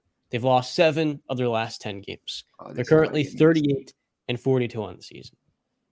The Mavericks are at an inflection point where last year the team that got them to the conference finals was rock solid, but it was very limited. They didn't have a prolific enough number two. And so they sacrificed that solid foundation they had. It was enough, but not quite NBA championship caliber to bring in Kyrie and Christian Wood. And what they've come to realize this season is, great teams win championships, not great players. I look at Kyrie in Dallas and I say to myself, well, he did just force Kevin Durant and James Harden out of Brooklyn. He did blow up that team this year when it was their best chance to win a championship. Now, that was because he wanted to get paid. But in the years preceding that, when he did have a contract, what did Kyrie Irving do? He missed almost half of his games. In the playoffs, he was injured, and he was unreliable. In the Celtics series, for as much as we don't talk about Kevin Durant, or for as much as we talk about Kevin Durant not being a good passer and struggling versus Celtics, Kyrie was much worse in that series. He was great in game one, then had a matador defensive effort, giving up a game winner to Jason Tatum. And the 3 games after that, he played poorly. Kyrie Irving, to me, is a great player. He's one of the top 25 players in the game. Efficiency, just the eye test, it pops. But Kyrie has not made one of his teams better since Cleveland in 2017 with LeBron James. In Boston, they got better and they went further without him starting Terry Rozier. In Brooklyn, when Kevin Durant was out, they fell off a cliff. And now in Dallas, they have a decision to make. The only star on the market that really makes sense from a production standpoint, because Chris Middleton's got his issues, you're not bringing back Porzingis, is Kyrie Irving. But should the Mavericks extend Kyrie Irving? I think the answer is no. I think the Dallas Mavericks are more likely to lose Luka Doncic if they extend Kyrie for 3 or 4 years than they are to actually keep Luka if they let Kyrie go. Because the moment you commit to Kyrie Irving long-term, you're now doubling down the initial mistake you made, which was, number one, letting Jalen Brunson go, not evaluating your talent properly, not seeing into the future with foresight, knowing if we let JB go, we don't have a better option. But now you're doubling down the mistake of building around Luka the most unreliable star complement. And I think for Dallas, you've seen this season, you don't have much flexibility. Now, you're probably going to get a top 10 pick if you miss the playoffs, which could help you trade that to get a better wing player to complement off of those 2 guards. I think the Mavericks should really consider moving off them this offseason for a sign trade. If you can get some win versatility and 2-way upside, that to me profiles a lot better off Luka, because it's not just about finding a prolific enough number scorer that won't have the cumbersome burden of being Luka's complement. It's finding someone that gives you versatility, is going to be reliable, especially in the playoffs, but also someone with a scalable enough skill set off the ball. And I don't think Kyrie is a match-made fit with Luka Doncic. Here's the problem. 2 things. Actually, 3 things. 3 things. One is it's a lot easier to go find those guys than to actually go find those guys right now. Because right now to be fair, the Mavericks weren't even supposed to be in the conference finals last year. Let's be real here. They weren't good enough to be on that level anyway. So you haven't found that star that can help Luka get to the promised land yet. So you don't even know what works next to him yet. Because Jalen Brunson was good, but I don't think, one, you weren't gonna have the cap space to sign another guy to help propel you to another level either way. So right now, you don't know if it's another guard or it's a big that you need. Not even another big, because you have KP next to him. You don't know if it's a 3-point shooter big or a traditional big. You don't know what fits next to Luka to get you that promised land anyway. So you already have a premier offensive talent, Kyrie. So I can understand why it's very hard to already have that in your hands and then just say walk away again, especially and then may have a replay of the Jalen Brunson all over. Now Luka's alone the entire part of next season. Because this year's free agency class isn't even that great, and you don't have the trade pieces outside of Josh Green and Jaden Hardy. And I don't know if you want to trade the youngest pieces you have on your team to build around Luka with right now, especially when their trade value could probably get much higher if you let them develop a little bit more. 2, I think you're being a little bit disingenuous when it comes to Kyrie in certain situations here. Did Boston get better without him, or were they just a little bit more cohesive without him when they were? They're more replace him with Terry. Yeah, but they weren't a better team with him. And again, you heard Kyrie talk about those Boston years. It was a lot more stuff happening other than basketball, which is the reason why that team sucked. Or not even sucked, but the reason why they lost the way they did. And I think when you look at it that way, and you look at the Brooklyn situation right now with him and KD and how they lost that year, yes, he sucked, but I'm not gonna put too much stock in Kyrie sucking when KD also sucked ass too. And then you look at this year when KD went down, they were 4-6 when KD went down. I don't think that's falling off a cliff. Your best player is down. You're still able to at least somewhat keep close to 500 before. Now that's before he left again, but still. So right now, I understand where you're coming from. That yes, you may need. I understand where you're coming from in the sense that probably, maybe Kyrie isn't the guy, and I don't think he's gonna resign with that. He's probably gonna be forced to resign with Dallas because I don't think LA is gonna offer him a contract like that anymore since they have the team they do now. And Ryan, I don't think there's a team in the NBA that's gonna give him more than a 3-year contract. I don't think nobody's gonna give him a 4 or a 5-year. So I think Dallas right now, especially with young Luka and giving Jaden Hardy and Josh Green a little bit more time to develop, I think you do give him that 3-year contract. You give him the 3 years, 90 mil or 100, whatever it is. Keep him there. See what the peak for this is, and at least then, if they're not winning, but Kyrie's not performing, but at least he's staying on the court, and hopefully there's not any other issues. He has enough trade value that you can use him for something else at that point. But I think letting him walk right now in free agency for nothing is the worst thing you can do. The absolute worst. Do you want to say something, John? Or go ahead if you want to. You want me to go? Okay. So what do I think of Kyrie and what the Dallas Mavericks should do? I mean, first off, John, I love how you finally come to my side of the table to understand that I was right from the beginning when this trade was happened. I said it's not going to work, and you're like, "Well, yeah. I said it wasn't gonna work. You can't." I at least was right on that one. So I said it wasn't gonna work. Yeah. No, Romaine was right too, along with me. So I mean, great minds think alike. John, you gotta come. You're a little late to the party, but better late than never. I always say, right? What I'll say about this, because it's a two-folded thing. It's kind of a double-edged sword, which I've noticed about the Dallas Mavericks. I'll talk about Kyrie first. Kyrie can be very helpful to a team, but as of late, like John pointed out, he has not been. They've actually been better without him on the court. So where Kyrie goes next, I'm going to be honest, I don't know, and I don't really care at this point anymore because this jolly-go-lucky attitude of, we're just happy with our effort. I mean, at least we know Kyrie's happy with being a loser, guys, right? I've never seen a happier loser. To be honest, that's great. Effort's great and all, but this is not the time and place to be saying that. It's the same thing with that video that came out with in the Lakers locker room where LeBron's giving this speech. We gotta be great. Russ is like, let's have fun. Like, oh, one more thing, guys. We just gotta have fun. And I came on to this show and I said, I respect and understand where Russ is coming from, and that's great. Always go out there and have fun. But at that moment, it's not the time and place, man. Y'all are trash. Your record is shit, and y'all need to get your stuff together. And LeBron's trying to get you guys to go greedy, as in, we got to take what we know we great. We got to take what's ours. They taking stuff off our plate. So with the Kyrie thing, it's not the time and place. Now on to Luka. Luka is starting to become a trend. And I don't think you can ignore this at this point. I know where you're going, and I think it's unfair. Rick Carlisle gone. Oh, never mind. Now we got because it's gonna go into a two-way situation. Now we got Jason Kidd. And John, I think even as far as a week or two ago, was saying Jason Kidd should be on the hot seat if they don't make the playoffs this season. Yeah, now he's kind of going back. Oh, maybe not. Yeah. No, I do think your Jason Kidd should be on the hot seat. Yeah, should be fired. Okay, if that happens, that's 2 head coaches. Luka, we had KP. It ain't work. And his complaint was I didn't get the ball enough. Jalen Brunson, it worked a little bit. Then he left, though. Now we got Kyrie, and it's really not working. At some point, the common denominator is going to come out. Now, I'm not saying Luka's the main problem. I'm saying he's part of the problem. He ain't the solution. Okay? Isn't the common denominator poor management, though, and not Luka? It could be poor management, too, but Luka's also there. He's the main guy.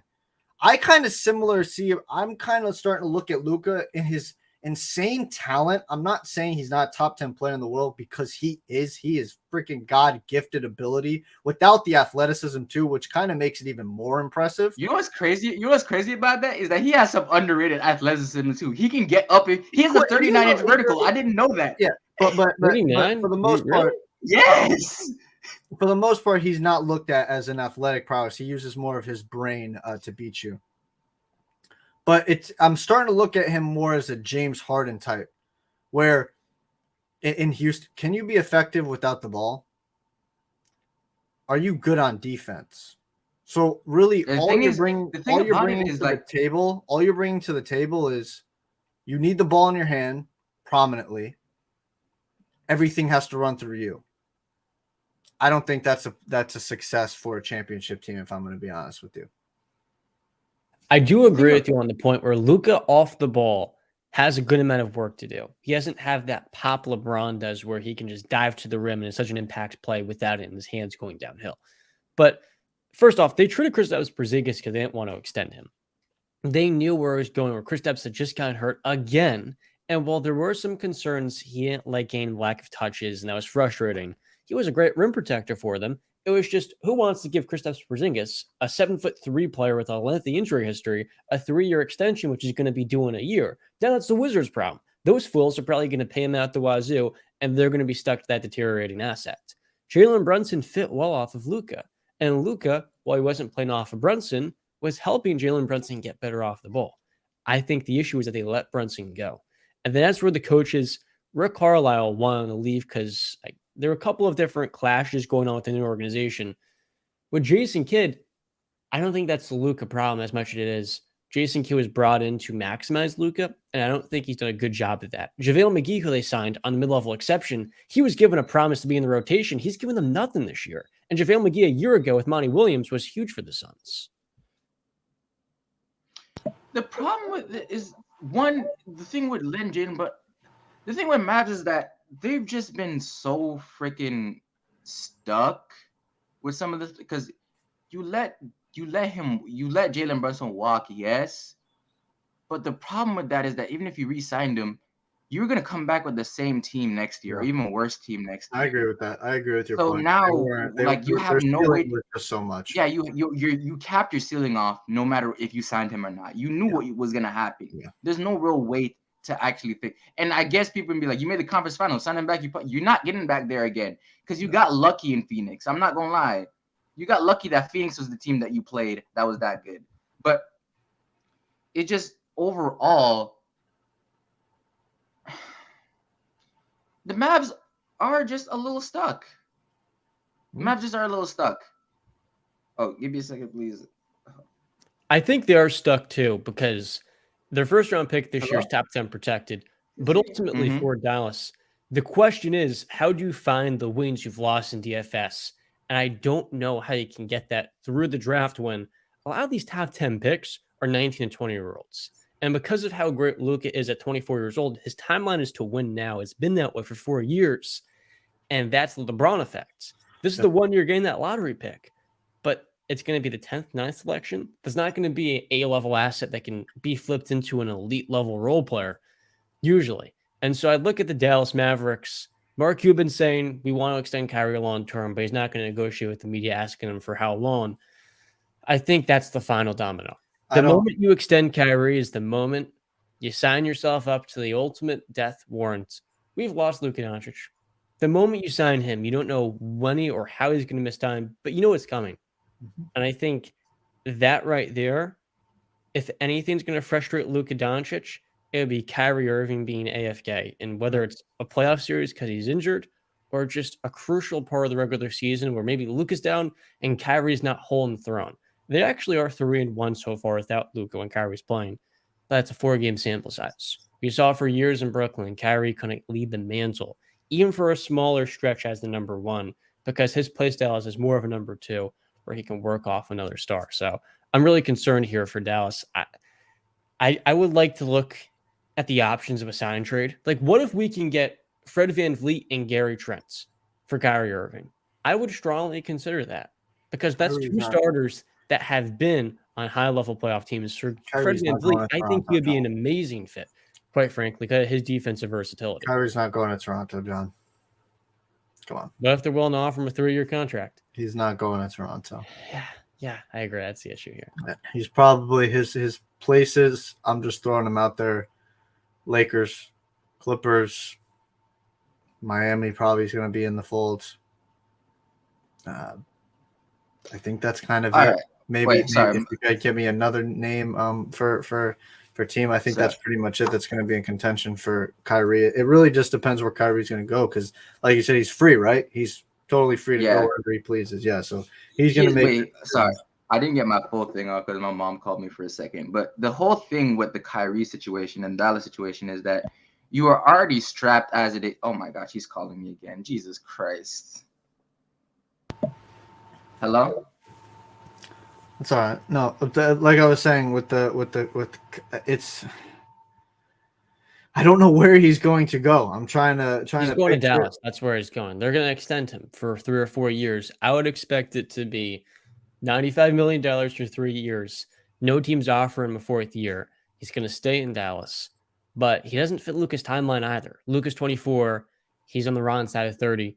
I do have really big concerns here that you found the best player post Dirk Nowitzki the Mavericks could have built around out of any prospect that come through the draft in the last decade would be Luka Doncic. I got one. Don't know how it would fit. Timberwolves trade Cat and Conley for Kyrie.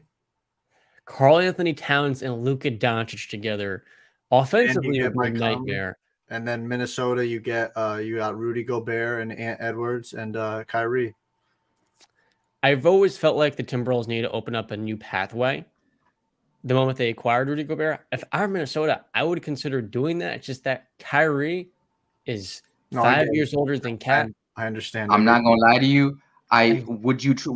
With how you saw Jason Kidd handle Christian Wood this season, and you know about Karl Anthony Towns' defensive problems. Yes. Do you trust? You saw how Dallas has played with Kristaps before with 3-point shooting bigs, and do you trust either one of these coaches or this team or Luka with another 3-point shooting big that has defensive issues? I'm not saying I trust him. I'm just saying I'm spitballing here because Cat is a big name, and you're gonna have to match contracts up and stuff like that. So that's and I think that Kyrie would look at Minnesota as a contender. But I think one thing they're missing though right now is that it's gonna sound bad, but they need a PJ Tucker, Pat Beverly type in that locker room sometimes. Mm-hmm. When you see them play, when I've watched them play sometimes they look so out of it on whenever Luka's frustrated on the offensive end, he already is a problem on the defensive end. He becomes an even bigger problem on the defensive end right after that. So whenever he gets frustrated, you're going to need people that keep him in. You're going to need veterans that are not afraid to keep him in freaking check and tell you, hey, yo, you're our guy. You're our leader. Guess what? We make mistakes on the offensive end. Make up for it. Get back your ass on the defensive end and get a stop. You want to know one of my favorite lines from my boy Skip Bayless? He's dropped twice on national television. He said, Luka Doncic, just quit bitching, man.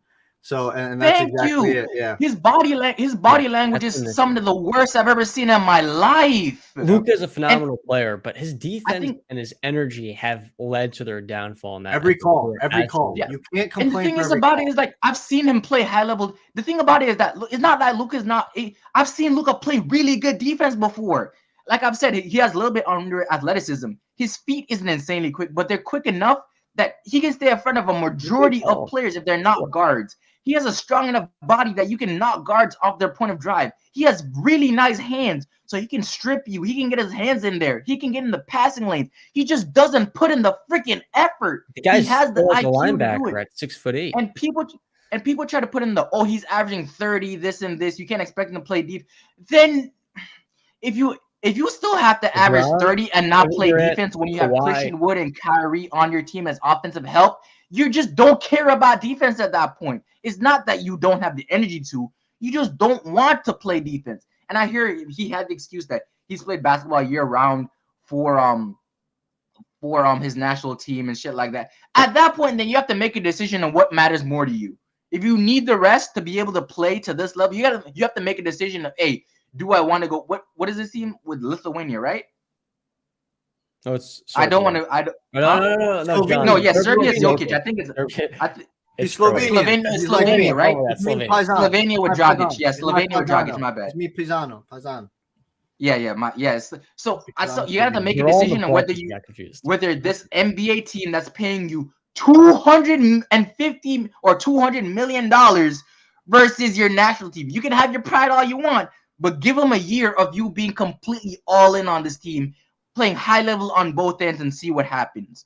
Right now, the whole thing with Kyrie is, yes, I understand completely where you're coming from in the sense that you probably don't want to re-sign Kyrie because of all the other implications. Because I would probably that's probably the hardest reason why I was like, I don't know if I want to trade Tyler freaking Hero for Kyrie, which is insane to think about. But it's just those other problems that come with Kyrie that makes it a little bit hard. But the problem here is, what else are you going to do when you get rid of Kyrie? Because the free agency class isn't too great. His trade value isn't that high. And you don't know what players you need to trade for to get put next to Luka to make him great. You don't know who to fit next to him. You don't know if you need another wing. You don't know if you need a big. That's why I said if you were gonna trade, if you're gonna not sign Jalen Brunson, I thought the best thing they could have done is went all in on making a top 10 defense and let Luka handle the offensive end by getting somebody like Rudy Gobert. That's what I thought they probably should have done.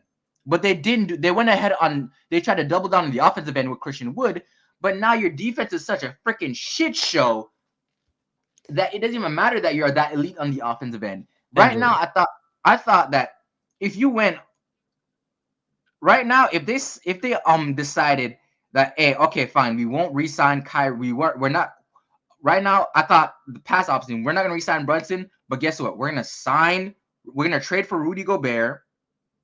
Because I think they could have. Wait, did they have the assets to sign for Rudy Gobert? They had the draft picks. You try to get Rudy Gobert. At least now, when Kyrie was already like out of the situation, you still have a Spencer Dinwiddie, and you still have maybe a Josh. You could have used somebody else in that trade to facilitate for Kyrie. So now you have a Kyrie, Luka, and a Rudy Gobert trio. That's something. You have the offensive help with the defensive versatility on that team. But I think they screwed the pooch. They just screwed the pooch in the whole sense of, right? They're screwed in the sense of you don't know what works with Luka, and you don't have ways to experiment with what works with Luka anymore because you don't have the cap space to do it. You don't have the assets to get guys to do it anymore. Right now, you just have to throw shit at the wall and hope it sticks. And right now, and Luka doesn't seem like that guy that's going to be too patient in the next couple of years. If you don't put a team around him with the way he already acts on the court, God knows what's going to happen off the court if he doesn't get the help he wants and he wants out of Dallas. Yep. And that's going to be one of the greatest trade packages I've ever seen in my life. Yeah. Most definitely. The situation could go very sour very quickly. And yeah, for any team that trades for Luka, the problem is that the shit you're going to have to give up to get him, you're going to strap yourself for another. This is just a shitty situation for everybody. Good about it. The free agent options are James Harden, who would not be a fit, Chris Middleton, who I wouldn't pay not gonna sign at 32, by the way.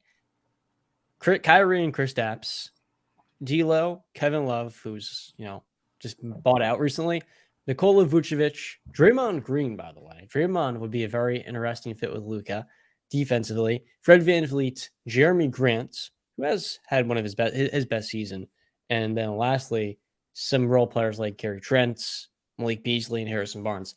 I think the Mavericks just don't have any options, and their best one might still be retaining Kyrie because you've already invested into him. The issue, of course, is, the only assets you have, the 9th overall, the 10th overall pick, Jane Hardy and Josh Green, those aren't going to help you much in the now. But those assets, like Romaine said, need time to develop. It's harder to develop those when you're trying to win now. And so they're in a catch-22 here where it's a lack of options, and their lack of patience in the prior year has put them in a position where they're compromised in their roster construction, their ability to build a high-level roster around Doncic. Yeah, it's kind of like LeBron's first time around in Cleveland. Now, pressure is something we talk about often with the Mavericks. And in the NBA, there are a lot of teams trying to win games. The question is, what team is the most pressure this postseason? I'll go first. I think the team with the most pressure this postseason, unequivocally, is the Philadelphia 76ers. James Harden has won an MVP, arguably could have had a second one. Joel Embiid has not went to the conference finals. Not only that, but the best team Joel Embiid has ever beat in the playoffs was the 48-win 2022 Toronto Raptors. That was a hopscotch playoff team. They were smoke and mirrors. They got the 48 wins, and they still took the 76ers to 6 games in spite of missing half their starting lineup due to injuries. I know Embiid was hurt in the second series versus the Heat. Joel Embiid has no playoff resume. In 2019, he laid an egg against the Raptors. The year prior, things didn't work out too well in the second round versus the Celtics, largely due to Ben Simmons being exposed. 2020, they get swept by, who is it? They got swept by the Celtics. So now you go to 2021. You go to the Hawks series. He's playing through a torn meniscus, playing through a knee injury. Ben Simmons lays an egg. Last year was the season where we thought with James Harden, things could click. Ultimately, Harden was still a little bit banged up. He didn't play well. He didn't come to play at the end of that Miami series. And we reach a point in 2023 where there are no excuses. James Harden is a 20-10 player. He is a former MVP. Tyrese Maxey. Tobias Harris even has had one of his better seasons. And PJ Tucker, that veteran leader you've lacked, is in the mix. D'Anthony Melton can make an all-defensive team with how well he's played this year. And the 76ers head coach in Doc Rivers has been fraudulent until the last decade in the playoffs. I think the team with the most pressure is not the Denver Nuggets or even the defending champion Golden State Warriors, the Boston Celtics. I think it has to be the Philadelphia 76ers. Okay, if this guy is going to win his first MVP, and the reason for it's going to be because, well, Jokic hasn't went anywhere in the postseason. Well, at least Jokic has won to the conference finals and will come back from multiple 3-1 leads. Whereas Embiid, it's quite the opposite of resume. Here's what I'll say. It's a close one. With your 76ers point, I see where you're coming from, and the pressure kind of gets mounted because he looks like he's going to be the odds-on favorite to win MVP, which is, I mean, we'll discuss that on Sunday, but they're the 3 seed right now in the East, and I honestly think if we're all looking at it objectively, the Sixers are the team that we look at, say, yeah, they're very good. They can beat some teams below them, but they're not competing with Boston and Milwaukee. So what that means to me is that they are fraudulent. They're not real contenders. In terms of the Nuggets, though, you're the number 1 seed in the West. Michael Porter Jr. is healthy. Excuse me. Jamal Murray's healthy. Aaron Gordon's healthy. Jokic is averaging damn near a triple-double. I think he's probably the most efficient player in basketball right now, if I'm not mistaken. I mean, it depends on if you want to like consider a volume in that. If you want to like add in, that's why I said damn near close. Most likely be Steph. Yeah, those other ones are not that good. So I look at the Nuggets. I look at John's over here flipping with the cameras. I look at the Nuggets, and I say Jokic probably has, to me, the most pressure to win a ring. It's close between him and Embiid. Guys like JB and or JT probably is going to look at as the more guy. I think before the season you would have said the Clippers, KD and stuff like that, Kawhi, but things have fallen in place. I just think it's Jokic. You got all the parts now. You're number 1 seed in the West. It's kind of time to get it done. I know there's deficiencies on the defense. I'm fully aware of it, but you are the number 1 seed in your conference. I think it's time to get it done. Comfortably the number 1 seed. Yeah, they'd have to lose. Yeah. They're in the catbird seat. 100%. Romaine? The thing with Denver, I hate it with Denver right now because they have all this pressure to win. But I don't think people has watched that team enough to realize that Jokic's supporting cast is not as good as people want to make it seem. It really is not. Like, there's a very much reason why they had that slide early this year. There's a reason.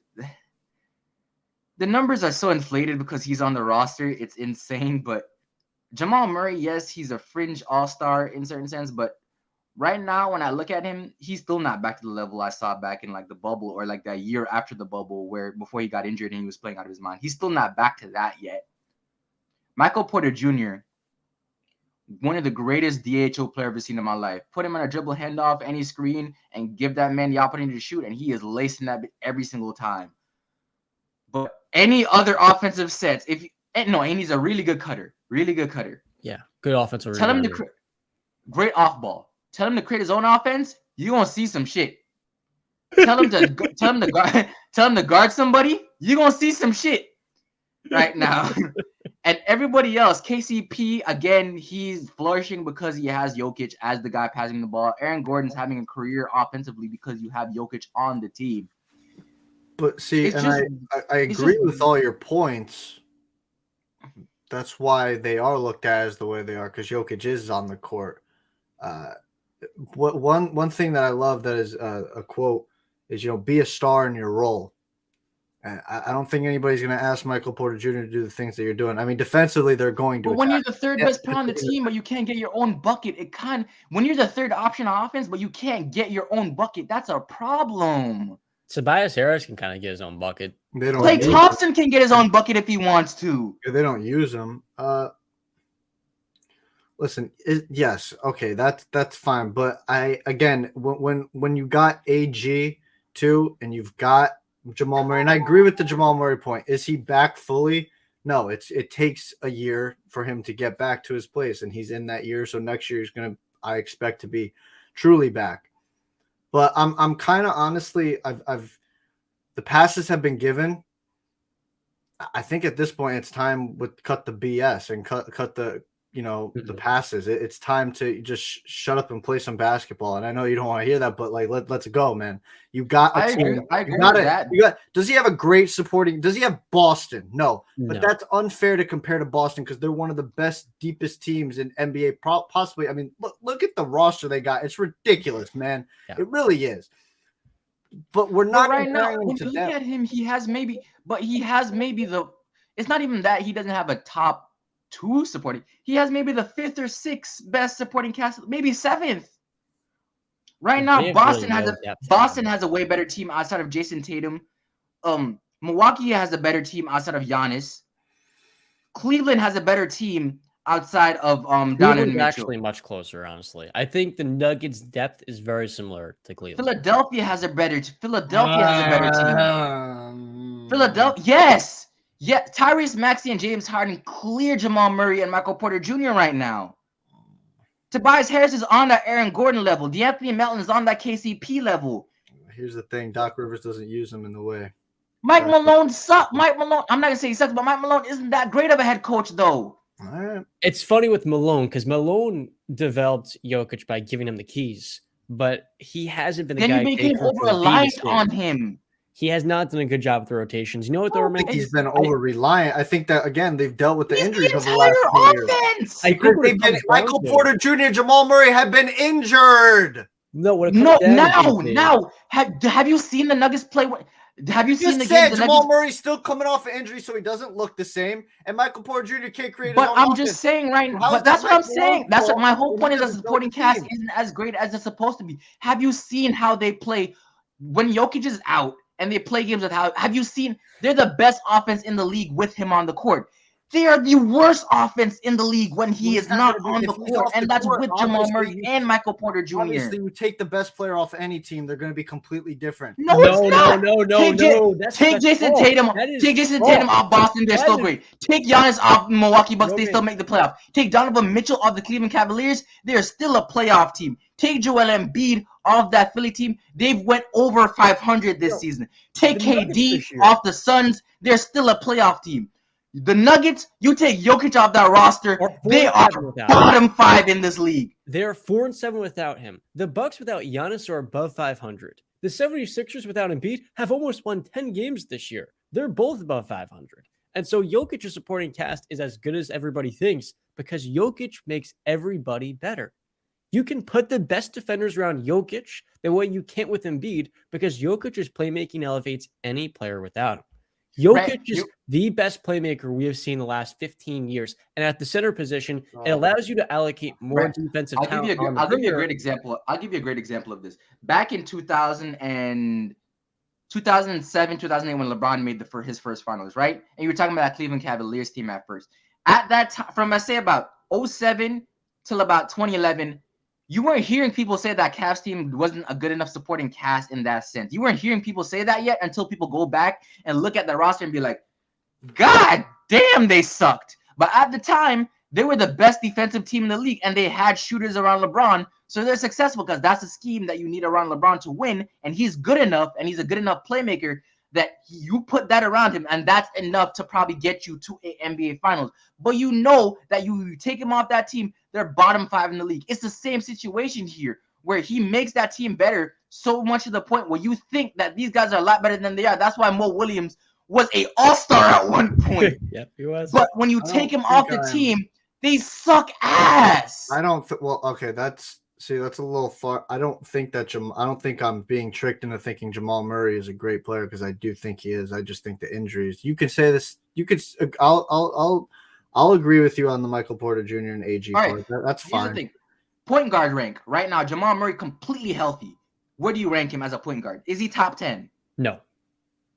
I would need a list of the point guards. I'm going to be honest with you. I can't strum up the. I can name him right That's on a my long list, BC. Steph. Steph Curry, Klay Thompson, Darius Wait, Garland.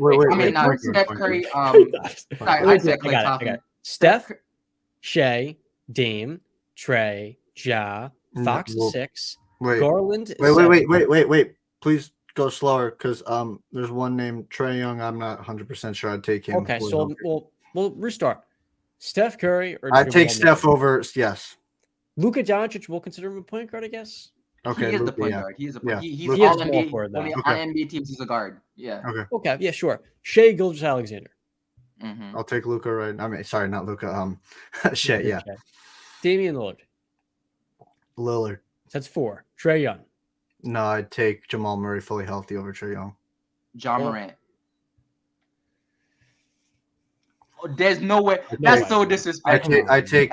Well, no, it's not this. The way you're saying it's disrespectful is because Jamal Murray was reaching his peak and then got injured, so he never got to see it. I'm projecting that I believe he would have taken a very great elevation. So I'll give Ja it because we've seen it and we haven't seen it from Jamal. And fair enough, because Jamal is very good for someone coming off a torn ACL. That's what I'm saying. So we have to be aware of the context around it, but continue, yes. Jamal's 26 or 25. De'Aaron Fox. James Harden. I would take Jamal Murray over James Harden, fully healthy. Really? Yeah. Wow. Mm-hmm. Okay. James Never Harden, mind. James Harden of 2017, 2018. Right, I know Darius James Garland Harden can't make a 2-pointer, but he's maybe the best playmaker at the position. Okay. Darius Garland. That's another close one. I think because Darius Garland has been healthy and you've seen it, Darius Garland. But again, Jalen Brunson. I would take a healthy Jamal Murray over Jalen Brunson. Kyrie, that's crazy. Kyrie Irving. Wow, dude. Healthy Kyrie versus Haley. Come on now. Come on. I'll take Kyrie over Jamal Murray healthy, yeah. But not James? Better than Kyrie. Okay, that's my opinion. That's a hot take. No, I'm with you on that one. I'll take D Fox. Okay, so we're at 7 with Kyrie and D Fox, right? Just Ja Morant was 5. You took Jamal over Garland, right? I said it was very close. I'll give Garland the slight edge because he's Tyrese. I'll take Jamal. What? LaMelo Ball. I don't understand that one. Yeah, LaMelo. I mean, LaMelo's been so he's much younger. That one's a tougher one for me to decide right now. I'll take Jamal over LaMelo though. Okay. In my opinion, all those guards before Jamal, Tyrese is not I would better take than all of Jamal those guards Murray? above Jamal, and that is about 12 players right now. But what you're saying, you would have Jamal ranked about the 7th to 8th spot as a point guard, right? Yes, That's around fully healthy, 100%. Tyrese is all NBA. Tyrese 10 assists, 21, 22 okay, game. but then let's look at it this way. Then Brandon. God. Right now, Jason Tatum's second best player is a top 15 player in the league. Giannis's second best player right now, Chris Middleton, you'd say he could be fully healthy, is top 25. Is top 20, top 25, right? That's tough. I would Chris have Middleton? to have a list. I'd have to have the list in front of me. I don't have a right, list. but You around can't that- make Tyrese it up. I Halliburton have to is have a near list. 50, 40, 90 on No. 20 and 10. All right. I'm looking at it this way. Okay, right. 2.5 Right now, after turnover. Donovan Mitchell, all right, we already agreed that Darius Garland is better. So right now, Cleveland has a better second best player than them. I'm dumbfounded. Right now, okay. Right now, you're saying that Jokic's second best player is still around the 30 to 35 mark in the NBA right now. Oh my Still, God. even by your criteria. By your criteria, that's still around the 30 to 35 mark in Because this. he hasn't he hasn't been able to show and reach his apex yet because of the injury derailed. But that's the everything. entire Tyrese that's the Halliburton's entire not point reaching of I the his agree apex. is with that that. I agree. Murray's 4 years older than Tyrese Halliburton. Oh, And he's still Halliburton's stuck on that already Tyrese better. Halliburton. Oh, he's stuck on the I'm not even stuck on the Tyrese. I'm I stuck on am dumbfounded. I am I'm so stu- disappointed because Tyrese Halliburton would be a top 15, top 20 player with Jokic. He would be amazing. Maybe actually. not. I'm not gonna It's lie. not Yeah, much- put Tyrese It's in not that much of a situation. Is probably self-prater, so you know what? That's a stretch. But I think Halliburton is such a better playmaker. Oh, I'm not gonna lie. I've watched Tyrese create his own offense this season. Jamal is barely ahead in that category, and it's not by much. He's a better 3-point shooter than he is. Jamal is a little bit more athletic, and he's a little bit more athletic, and he can beat his man a little bit more consistently than Tyrese. it's true. The Halliburton is 23, just turned 23. I don't think you can have Jamal Murray right now as a top 10 point guard because, Brandon, you're looking at the bubble where he was on one, but it's tough to You expect. didn't have to look at the him to get bubble though. back The to year that after level. the year after that, before he He got was a injured, little better. he was insane. But the bubble was his best version. So I think that's what we look at and say Jamal Murray can be an elite point guard, which I agree with. But there's just a level of floor raising with Jokic that makes Jamal so much better because they're such a great fit together. I'm not disagreeing with that. And Yeah, I it's think- it's like a lot of duos in the NBA throughout the history. Yeah, they're going to feed off each other, and they do feed, especially with a Jokic who is very easy to feed off of because he likes to take more of a step back in the scoring department. Can Jamal Murray, in his absolute apex, average 25, 6.5 assists, a steal a game, 45, 47% from the field, 39 from three, 85 from the free throw line? Yeah. And I think that's top 10 point guard worthy. I do. So all that's to say that Jokic, to Romaine and I, has less pressure than Embiid because if Nuggets don't get it done this year, they don't get to the finals, it's not going to be because of Jokic. It's going to be because of Jamal Murray not showing up. That's fair. That's a fair argument. Like I said to you, and I tweeted you when I saw your poll, I said it is close. I'm not disagreeing with you. I would just slightly, and maybe it's because, spoiler, I'm not going to spoil it, but there's just a slight edge, and I don't think Embiid is worthy of the MVP. I got to be honest, but we'll save that discussion for. He's Sunday. worthy of the MVP, but I hate when I don't like the it's a here damn award because he is deserving to win it but I just think that people are making it seem like there's this gap between him and the other guy, and there isn't. It's not a major gap. All three guys are. There's no major gap. If he should be third, no, he should be second. With the way Jokic slid in the second half, he's gone on. But Yanez should win it. Every single historical implication has pointed to Yanez. One, except for Jokic last year and Russell Westbrook, winning bias has always been a thing. There's a reason why Derrick Rose won it with 62 wins versus LeBron when LeBron had very clear better numbers. Winning bias, and that was only Yanez. Most wins this year in the NBA. If you want to talk about stats, come on. Embiid 33, 10, and 4. Giannis 31, 12, and 6. And two-way impact, Giannis clears by a mile. So impact on the court, Giannis is there. Giannis is there. It's just right now, it's just people I understand if you just give Embiid the MVP so we can stop with these dumb conversations anymore. I don't want to have a conversation of Jokic is winning because he's white on ESPN anymore. I don't want to have this conversation of, is there some xenophobia thing here with him? I don't want to have these conversations. Just give him the damn award and shut up about it at this point. Like, it's so hard seeing people not really like taking time to understand It's the been a criteria disservice. for this award, the historical implications of this award, and every single thing that preceded it to make the decision what it is, and just be like, nope, it's Embiid because he should have won it the last two when he shouldn't have. It's just dumb at this point, bro. I The agree. way the MVP's been covered has been a massive disservice to how tight the race has been. And I how think that's a part of historical why these players Jokic are has playing. slipped so hard in the second half of the season. He doesn't care anymore. He doesn't want it. Mm-hmm. And that's the thing. It's just more acknowledging the fact that in mainstream that it is such a close race, like, and that it's flip flopping almost every day. Like, if I'm being serious, I know we're going to talk about it on Sunday, John, but like if Milwaukee gets to 60 wins this season, that's going to be a hard thing to say that Giannis doesn't, with the stats that Romaine laid out and his impact on both sides and all this stuff with his Middleton being the second guy being in and you want out. to talk about narrative? Giannis has the best narrative. His second best player has been out for and they three-thirds get of the to season. 60 wins. They get to 60, which is possibly going to plus 6 or 7 games on Philly and Denver. That's going to be tough. So, but listen, we got Denver versus Phoenix tonight. Yeah, I think Denver versus Phoenix tonight, which is a big game. Think about it. I think Embiid had his signature performance. I think every MVP has a signature performance that like if you're talking the Celtics game.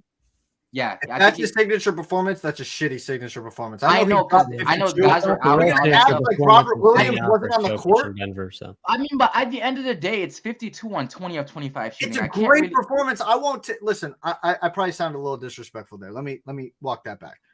Phenomenal performance. 20 of 25, 52 points from that's insanely great. But the context surrounding, he's being guarded by a 6'6" guy. And Grant Williams is good. He's a pest on defense, right? But there comes a point where, what is Embiid? What do you want? 7'1", 7'2", back pocket of 290 plus pounds, probably. It's going to be hard for any small man to guard that guy. Even Al Horford would have trouble. You didn't have Robert Williams to match up. JB wasn't there. And you barely beat the Celtics. If that's your signature performance, I don't know. That's tough. I think that just more points to the fact that the Celtics are by far the Celtics and the Bucks are by far the best teams in the East right now, and Philly just kind of doesn't have a chance of beating either one of them if they meet them. In a full 7-game series. And that's if they play it to their best level. You don't know what happens to James Harden if he goes back to choking in the playoffs, or if Embiid has some trouble against somebody and goes back to choking in the playoffs. So at their best selves, I don't think they're still good enough to beat either one of those. And we just saw how stupid their basketball IQ was letting the Celtics get back in the game. Oh yeah, that is too. Mistake. So right now, I understand where you're coming from in a sense that with all the implications of who was out in that game, yes. But at the end of the day, it's still a 52 piece at the end of the year when the race is extremely close. It's definitely a separator. My whole thing is there's still a couple of games left for Giannis to do something absolutely freaking insane. That's what I'm saying. He shouldn't be. If Giannis gets a 40-point triple-double or some shit, guess what? He's back up to number 1 in that race. And I'm tired of right now. Perk is stupid and wrong, but but a broken clock is right twice a day. He is right to say Giannis is the damn MVP. And for all the hullabaloo he started to go back to it's the best player on the best team is so bullshit. At this, he's right, but it's so dumb for all the shit you tried the entire year. Just basically what everybody always does for the MVP award before the past, I say about 5 years, is what you do now. You guys know that Chris Middleton this year has missed 45 games, actually 47. The Bucks play at a 60 win pace in those games. That's their second best player. And Giannis, in spite of not being able to make a jump shot this year, we're 64% at the free-throw line and like below 30. He's not even at 30% from 3-point. And for mid-range shot, the mid-range shooting is probably at 30%. He is still a 30-point per game scorer and one of the two most important defenders on a top 2 defense. Offensively, yeah, there are some concerns in the postseason, the fact he can't make a shot outside 6 feet. But ultimately, we do not see a more versatile two-way presence in the NBA than Giannis Antetokounmpo. Not a higher floor raiser in the postseason. And if we're going to make the MVP race about, do you have a playoff resume? Okay, if you don't, that disqualifies you from a third MVP. Then if that's the criteria you're going to use, then Giannis is your MVP. It can't be Embiid because Embiid's not as versatile. He hasn't made it to the conference finals, and he has a terrible playoff resume. Whereas Giannis has shown if the Bucks get knocked out in the second round this year, it's probably not going to solely be on Giannis. It's going to be because his team failed him. So you're okay with killing the MVP And if they don't go to the championship, it is what it is. Whereas with Jokic, people are going to really make that a burden on him if he wins it and doesn't go to the final. Oh, So and Giannis is I'm my making a MVP, 20-minute but video. it, I'm it making a really 20 can minute change video for the talking next about couple of that days. bullshit. I will be Pardon? making the moment the Nuggets aren't winning a championship. The moment they do lose in the playoffs, whether it's the second round of conference finals, and people start, I'm making a 20-minute video telling every single one of them people stupid. And the Because I way don't know what Jokic you is expect from covered the is man so anymore. disrespectful. I've never seen a superstar more disrespect than Jokic, who ironically is a former 46th overall pick. 42nd, whatever it was. I thought it was bad when Nick Wright didn't even want to give him the MVP because he was talking about nobody cares about Denver when to talk about Jokic. It's getting to the point where now you only want to talk about him just to shit on him. That's the only reason you want to talk about him. It is such a disservice to the first center to average 10 assists if it gets it up 0.2% or 0.2 extra The assists. third player of all time to average a triple-double and the first center to ever do it. Jokic was the 41st overall pick. You would think for a 41st overall pick to win 2 MVPs, people would talk about him in a rather glowing manner. But the way we speak about Nikola Jokic is like he should be hated when he's one of the most selfless superstars in the sport, the ultimate team player, and he's, like I said before, about to become the first center to average 10 assists in the season. He doesn't even care about the MVP. The guy is solely focused on winning a championship. And in spite of never playing with an all-star before, making all of his teammates better in spite of that, and he's just formed a 50-win team this year with an average supporting cast, people want to make him out to be some sort of fraud if he wins an MVP. And I do not appreciate that. And I think for all the people that cover the sport like Nick Wright and try to tear him down, they're doing such a discredit to one of the best superstars you could possibly have. Because it is such a misrepresentation of what Nikola Jokic truly means to our franchise. Yeah, I just don't know how you can talk about how somebody, like how it'd be a rob if somebody won an MVP when they average 25, 12, 10 on 63% shooting, 40% from 3, and near 85% from those. I don't know how you do that at that point. And it's not even like he's doing that. He's not even like it's like stat padding. No, he's winning Everything's 50 plus the flow games. of the game. And I forgot to mention, Jokic is averaging 25 points per game, but he's the most efficient player in basketball with 70% true shooting. 70% true shooting is what you see from big men like Mitchell Robinson, who only dunk the basketball and catch lobs. And this guy's doing it while taking mid-range jumpers at a near 60% clip and taking some three-pointers, dabbling in here and there where he can make 4 threes in a game as well. So all that's to say, Jokic, let's respect the man, Nick Wright. And now we're going to shift gears, BC. I actually did have one question for you guys. All right. And it was the duo question.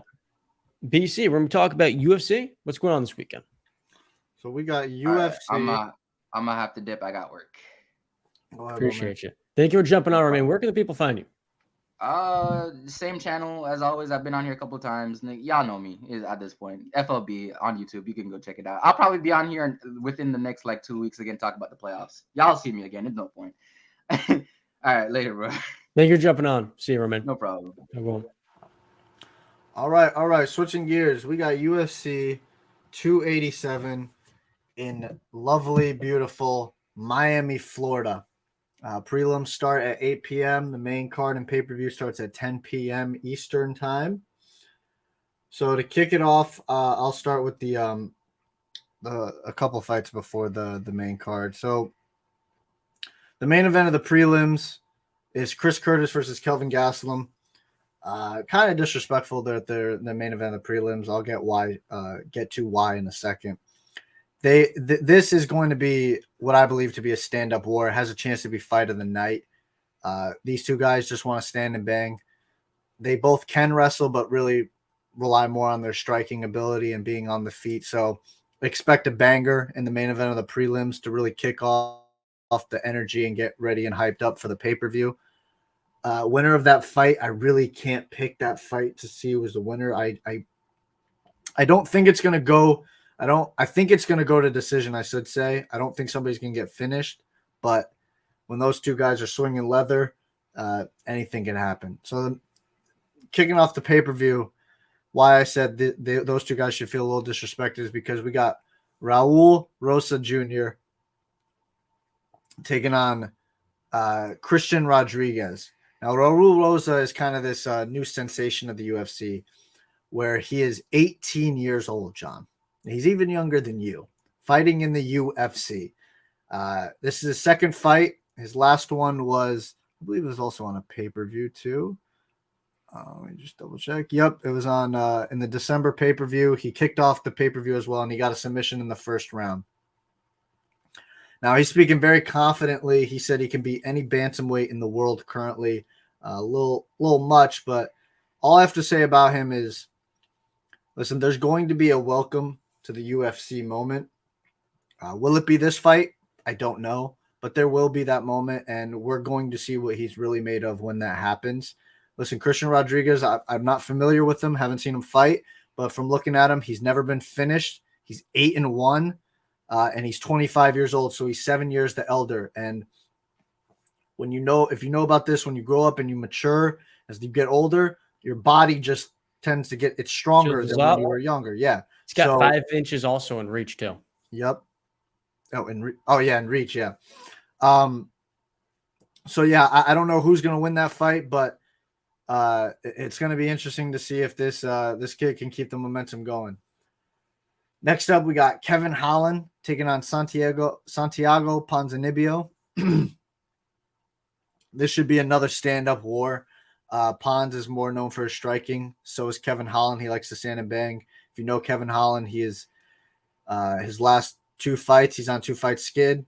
He lost to Hamzat at UFC 279 during that complete confuzzlement where he was scheduled to face Daniel Rodriguez at 170. Hamzat was scheduled to face Nate Diaz in the main event. They had a big mess up because Hamzat missed weight by about 7.5 pounds, I think. And so they switched it up and made Kevin Holland and Hamzat and Diaz versus Ferguson as the main event. And there's a little controversy to that where some people, and I do believe this, Holland looked like he was going for the touch of gloves to start, and Hamzat just kind of dived straight at his legs.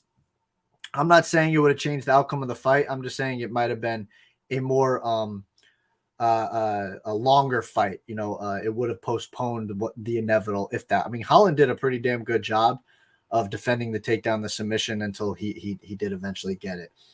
Hamzat did. But this fight, and then the last fight Holland had, he fought Stephen Wonderboy Thompson in Orlando in December, and he broke his hand early in that fight. He's able to come back quick now, so he's got the 3-inch height advantage. He's got an 8-inch reach advantage, 81-73, which is insane. He's 6 years younger than Pons. Listen, Kevin Holland's a fan favorite. We love him. I love him. I'm going to pick Kevin Holland to win this fight. This is another one that has a chance to be fight of the night too. Kevin Holland's a big trash talker, so get your popcorn ready for these fights. It's going to be great. And there's even some stuff going on at the UFC hotels in Miami where Holland said he doesn't like Masvidal and hopes Burns beats him. And I guess there was a little separation that happened at the hotel between Masvidal and Holland. Once I saw Holland's comments, I was just like, oh, dude, if those two see each other together, there's going to be some problems. And lo and behold, a couple hours later, there was some problems and there was some separations. I guess nothing got physical. No punches were thrown. It was just a verbal altercation. But, hell, man, that's a fight that I think a lot of people would want to see too. Next up, we got one of my favorites of the night. Rob Font, the 6th ranked bantamweight, versus Adrian Yanez, the 12th ranked bantamweight. Adrian Yanez, I'm really hard on his train right now. I've been following him since the Dana White Contender series. Both guys are stand-up guys, mainly boxers, so expect another stand-up war and a possible fight of the night. Font, Font has a great jab, but he's lost his last 2 fights against Aldo and Cheeto, 2 top guys. Aldo is retired now. Both 5-round L's. This is more of a step back for him, I guess, quote unquote, where he's not fighting a top 5 guy in the world right now. While Yanez, since his debut in the Contender series in 2020, where he finished a guy in 39 seconds, he's had 5 fights in the UFC. All 5 have been performance bonuses, 4 finishes, and 1 fight of the night. I fell in love with this kid's story, his upbringing. He lost his father. He actually just recently lost his coach. So now he's with a new team. And this is a major fight for him, a big step up. If he wins this fight, he's going to be getting a top 5 guy next, and then it's off to the races. Title fight might be next up for him. I love it. I call Yanez a mini Masvidal, and it's because these two look like each other. Masvidal more when he was younger and he had the short hair, but they also fight very similarly. So if you watch both these fights, because Masvidal fights right after, you're going to notice instantly the way these guys fight in their stance and how they strike in that is very similar. So yeah, I got Yanez in this fight. I don't know if he's going to be able to get the finish. Font has never been finished before. It's going to be a tough fight. He's the favorite. I'm taking Yanez. I'm riding that train to the bank. Then we got the co-main event. This is a fight that I'm very invested in as well because Masvidal is one of my favorite fighters, and he's fallen on some tough times. He's on 3-fight losing streak, all 3 to top 3 welterweights in the world, though. So no, not like he's slouching or anything, and all 3 to wrestlers. Now he's taking on Gilbert Burns. Gilbert Burns is a world-class, world champion jiu-jitsu practitioner. He's won a world championship. He's won a World Cup gold medalist. He's got good wrestling, but I think Masvidal is going to be able to negate that. If you watch his performances against Usman and Colby, who are much better wrestlers and much more relentless at it, he did a very fine job on the initial takedown attempt. It was the 2nd, 3rd, 4th, and 5th that really killed him, and I don't think Burns is going to do that. Now, Burns has major power, but he's sloppy on the feet. He's not as technical, keeps his chin up in the air, and that's going to leave him a little susceptible to getting, touched up. Jorge on the other side is an elite striker. That's where he thrives. He got great takedown defense, like I lamented, and he's got great submission defense. So that's going to come in handy when taking on Gilbert Burns if it does end up to the ground. I just want to remind fans, Jorge Masvidal was backpacked by Damian Maia, another world-class jiu-jitsu practitioner, for a majority of majority period of time, I should say. And Damian Maia was not able to get the submission on Jorge Masvidal. Now, I say that to say this. I don't expect this fight to play out on the ground. I don't expect Gilbert to attempt a takedown, to be honest with you, unless he gets a little in trouble. I expect this to stay on the feet. I see this similarly to the Hamzat Gilbert fight of last year, where Gilbert in certain fights is going to want to put on a show for the fans. And this is why he called out Masvidal.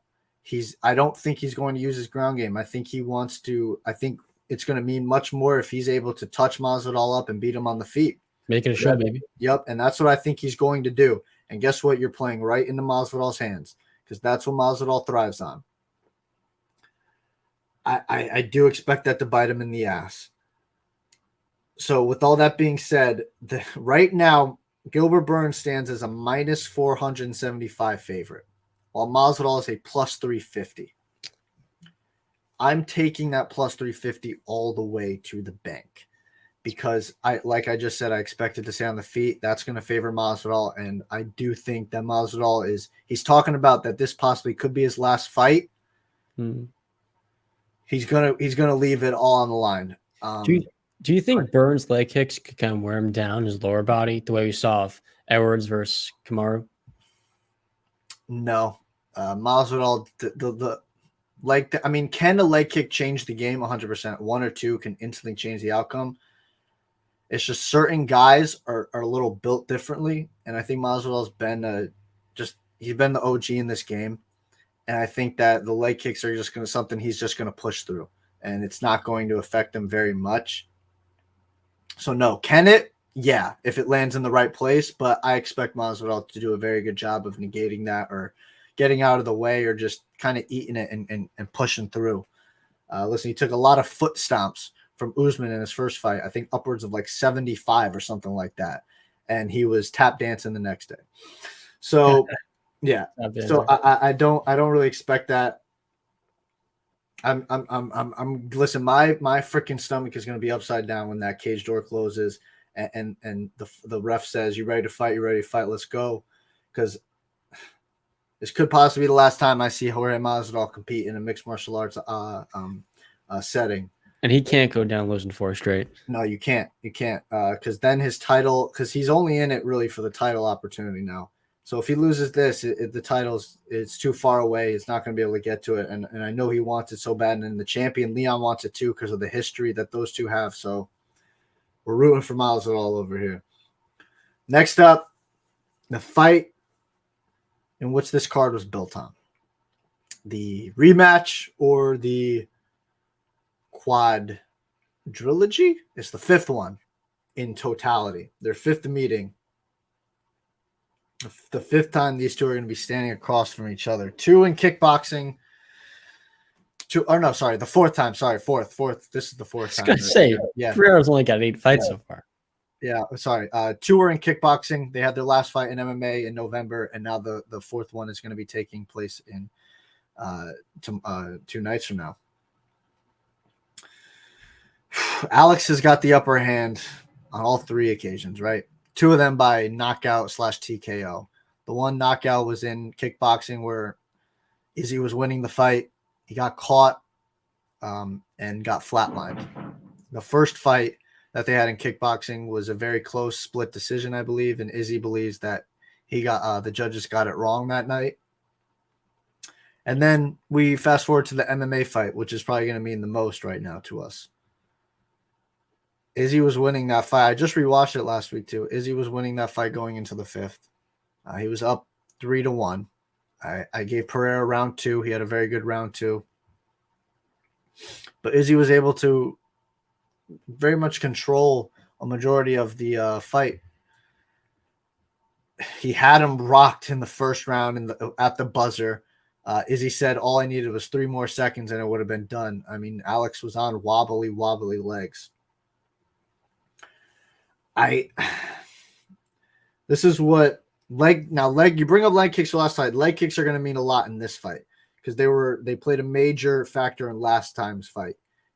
Izzy was throwing a lot of leg kicks and Alex was able to check them very well. And Izzy said that affected him later on in the fight with his movement because Izzy likes to move a lot. The thing with Izzy though is after rewatching the fight, I came to this conclusion. Some people believe that the wrestling he used tired him out a little bit. I can buy that a tad because he's not known for his wrestling at all. And if you do something that you don't really do often, it's going to tire you out more, especially wrestling, which is probably the most exhausting thing to do in MMA.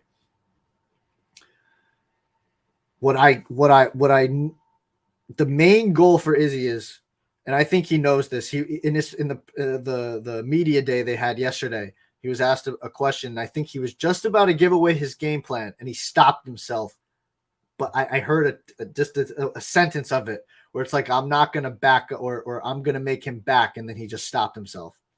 And I know what he was going to say, which is exactly what I picked up on. Izzy cannot back up. In that fight, in the MMA fight last November, when he was losing, it was when he was backing up, he was on his back foot, and he was cornered against the cage.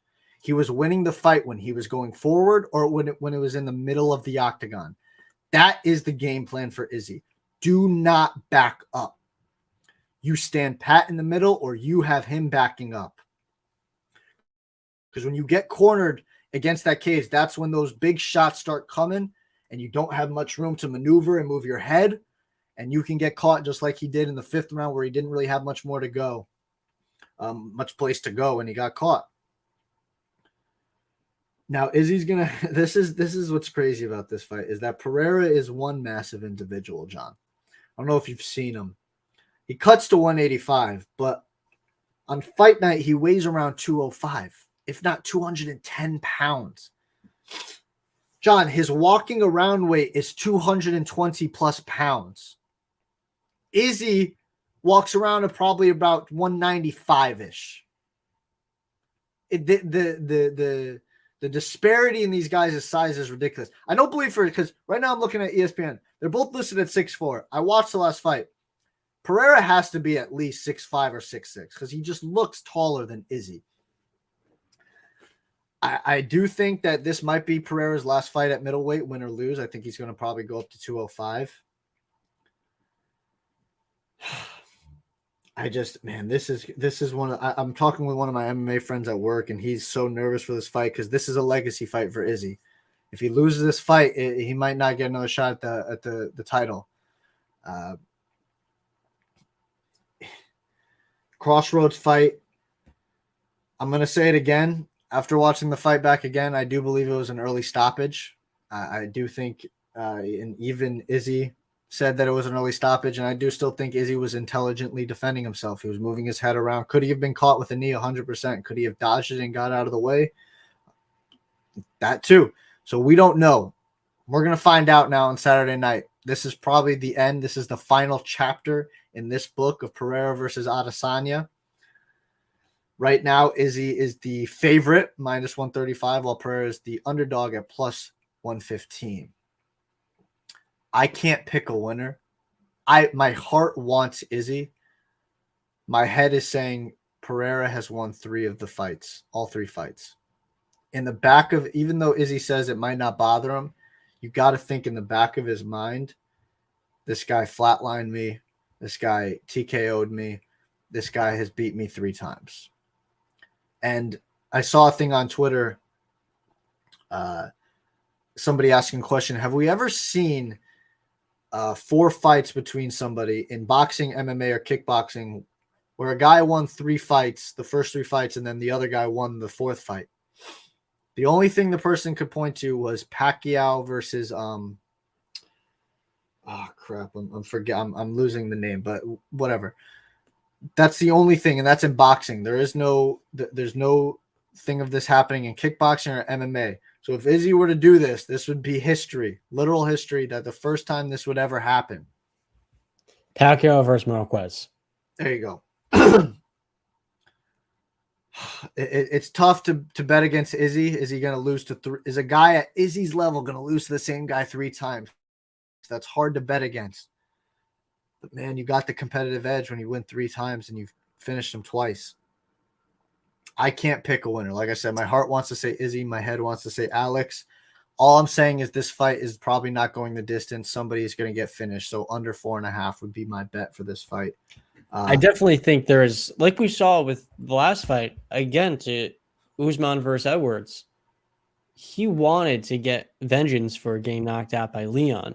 And I think oftentimes when you have these level of fighters with this much confidence, even if you lost the first 3 times, you want to make a statement. And that level of aggression is something your opponent can expect and can prepare for. And so there is a level of, is there going to be too much aggression here by Adesanya? And can that come back to bite him at the end with maybe one vicious blow? I want to look out for that. Is he overly aggressive? That'll be interesting. That's a great point, John. Because I do think the way Izzy's talking is I do think he wants to get his back. I do think he wants to finish him. I think that's the only way it'll sit right in Izzy's stomach after the fight is to get a finish. I don't think it's going to – I think getting a decision is – he might be a little happy, but he's going to sit back and be like, man, you finished me twice. Now I need to get mine back. And he was close in their second kickboxing fight. He had him wobbled. And in the MMA fight, he had him wobbled in the end of the first round. So it's not like Izzy can't do it. It's been there. He's just got to do it at the right time in the course of the fight where he's got the time to capitalize on that. So this what's going to be the best fight of 287, Brennan? What's going to be the best fight? Mm-hmm. Oh, man. There's so many good ones because a bunch of these are just going to be stand-up wars. God, that's literally the hardest choice because you got Holland and Pons, they're going to stand and bang. Curtis and Gastelum stand and bang. Yanez and Font going to stand and bang. Burns and Masvidal stand and bang. Adesanya Pereira, no threat of takedowns. That's so tough. I'm going to say the one I'm probably going to be most emotionally invested in is Masvidal Burns. So I'll say Masvidal Burns. But like I said, this fight is going to be fireworks. I do believe that. I think there's going to be a lot of bonuses going around. Dana's going to have to open up the wallet tonight. So yeah, it's going to be an exciting fight. It's honestly a can't miss night of fights in Miami, Florida. The first time in 20 years the UFC's coming. Rosas wasn't born yet. The last time their fight. That's born wild. He debuted at what, 17 years old? I'm looking at it now. 17 last year in the Dana White Contender Series. Yeah, his parents had to sign a waiver for him to fight. He's been practicing MMA or mixed martial arts since he was 3 years old. Yep. You got to start him young to get that good. But listen, it's just it's going to be an interesting ass night of fights. And I can't wait for UFC 287. It's going to be a blast. Now, I want to ask you one question, unrelated NBA or UFC. Gesundheit. I want to rank a couple of receivers and find a new home for them because the recent reports are the Cardinals may be looking to cut DeAndre Hopkins, who has a $30 million cap hit, but also a decent amount of money in dead cap if they were to release him. Finding a new home for these I'm going to repeat that. Finding a new home for these NFL wide receivers. First name up, DeAndre Hopkins. Who is the new home for D-Hop? God damn. All right. So teams in contention. I mean, you got the Patriots, you got the Chiefs, you got the Bills. I think those were the top teams he's been looking at or have been looking at him. God, my bias obviously wants to say the Patriots, right?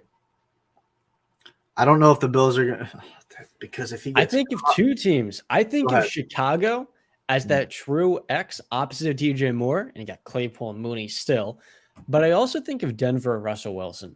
The play action shots, the opportunities he'll get, he would be the missing piece for Denver's offense. To me, I think Kansas City would be the most exciting choice, but I think the Bears would be my selection. That offense would be so deadly with D-Hop.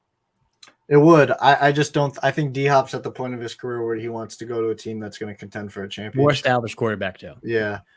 So, I mean, listen, if the Cardinals cut him, this opened up Pandora's box because now a team can sign him for chump change, not have anything really on their book. So that opens up the Kansas City Chiefs to be able to get D-Hop, which would be absolutely insane.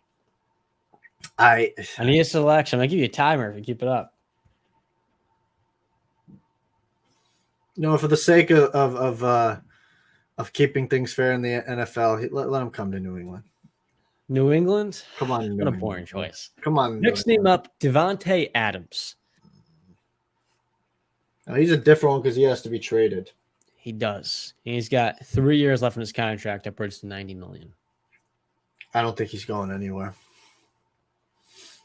I don't think the Raiders want to trade him, and I think the value out there is not going to be what the Raiders want for him. I can't. He's 30 years old. I can't watch 3 years of Devontae with a rookie quarterback or Jimmy Garoppolo. The best Devontae Adams destination would be the Los Angeles Chargers. I would love to see Justin Herbert finally get the wide receiver. Had that be Tay, it would be a match. They're not going to trade it to a division rival. Yeah. Get out of here. I was really just thinking of Fit Brandon, and I didn't even consider they're in the same division. They are. Yeah.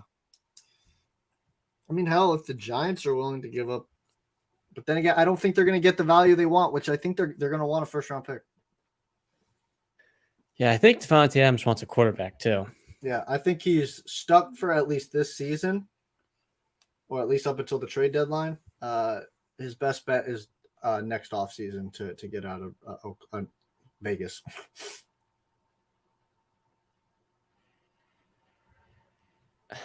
I'm really thinking hard of a better option. I'm sorry. Kansas City wouldn't be an ideal fit. I can give you options. It's just, are they willing to give up what the Raiders want? And are the Raiders willing to give them up? And both of those answers are no, in my opinion. Yeah, you're right. Last name. This guy's a player I doubt will be traded, but I want to explore Terry McLaurin destinations. Finding a new home for Terry McLaurin. He's never had a quarterback. There's uncertainty here with Washington this upcoming season with Brissett and Howell. I would love to see Terry McLaurin. Shit, man. Scanning the options of the league, I feel like we've already talked about it. The Cowboys got there too. Mm-hmm. The Bears, he wouldn't be a true top 10 guy to be worthy of giving a first-round pick for. Maybe he is top 10, like 9 or 10. If he had a quarterback. Terry McLaurin wouldn't sound bad in New England. He really wouldn't. He wouldn't. I don't think Belichick would give up a first-round pick for him, but yeah, it's just so hard because I need you to find the best home. That's it.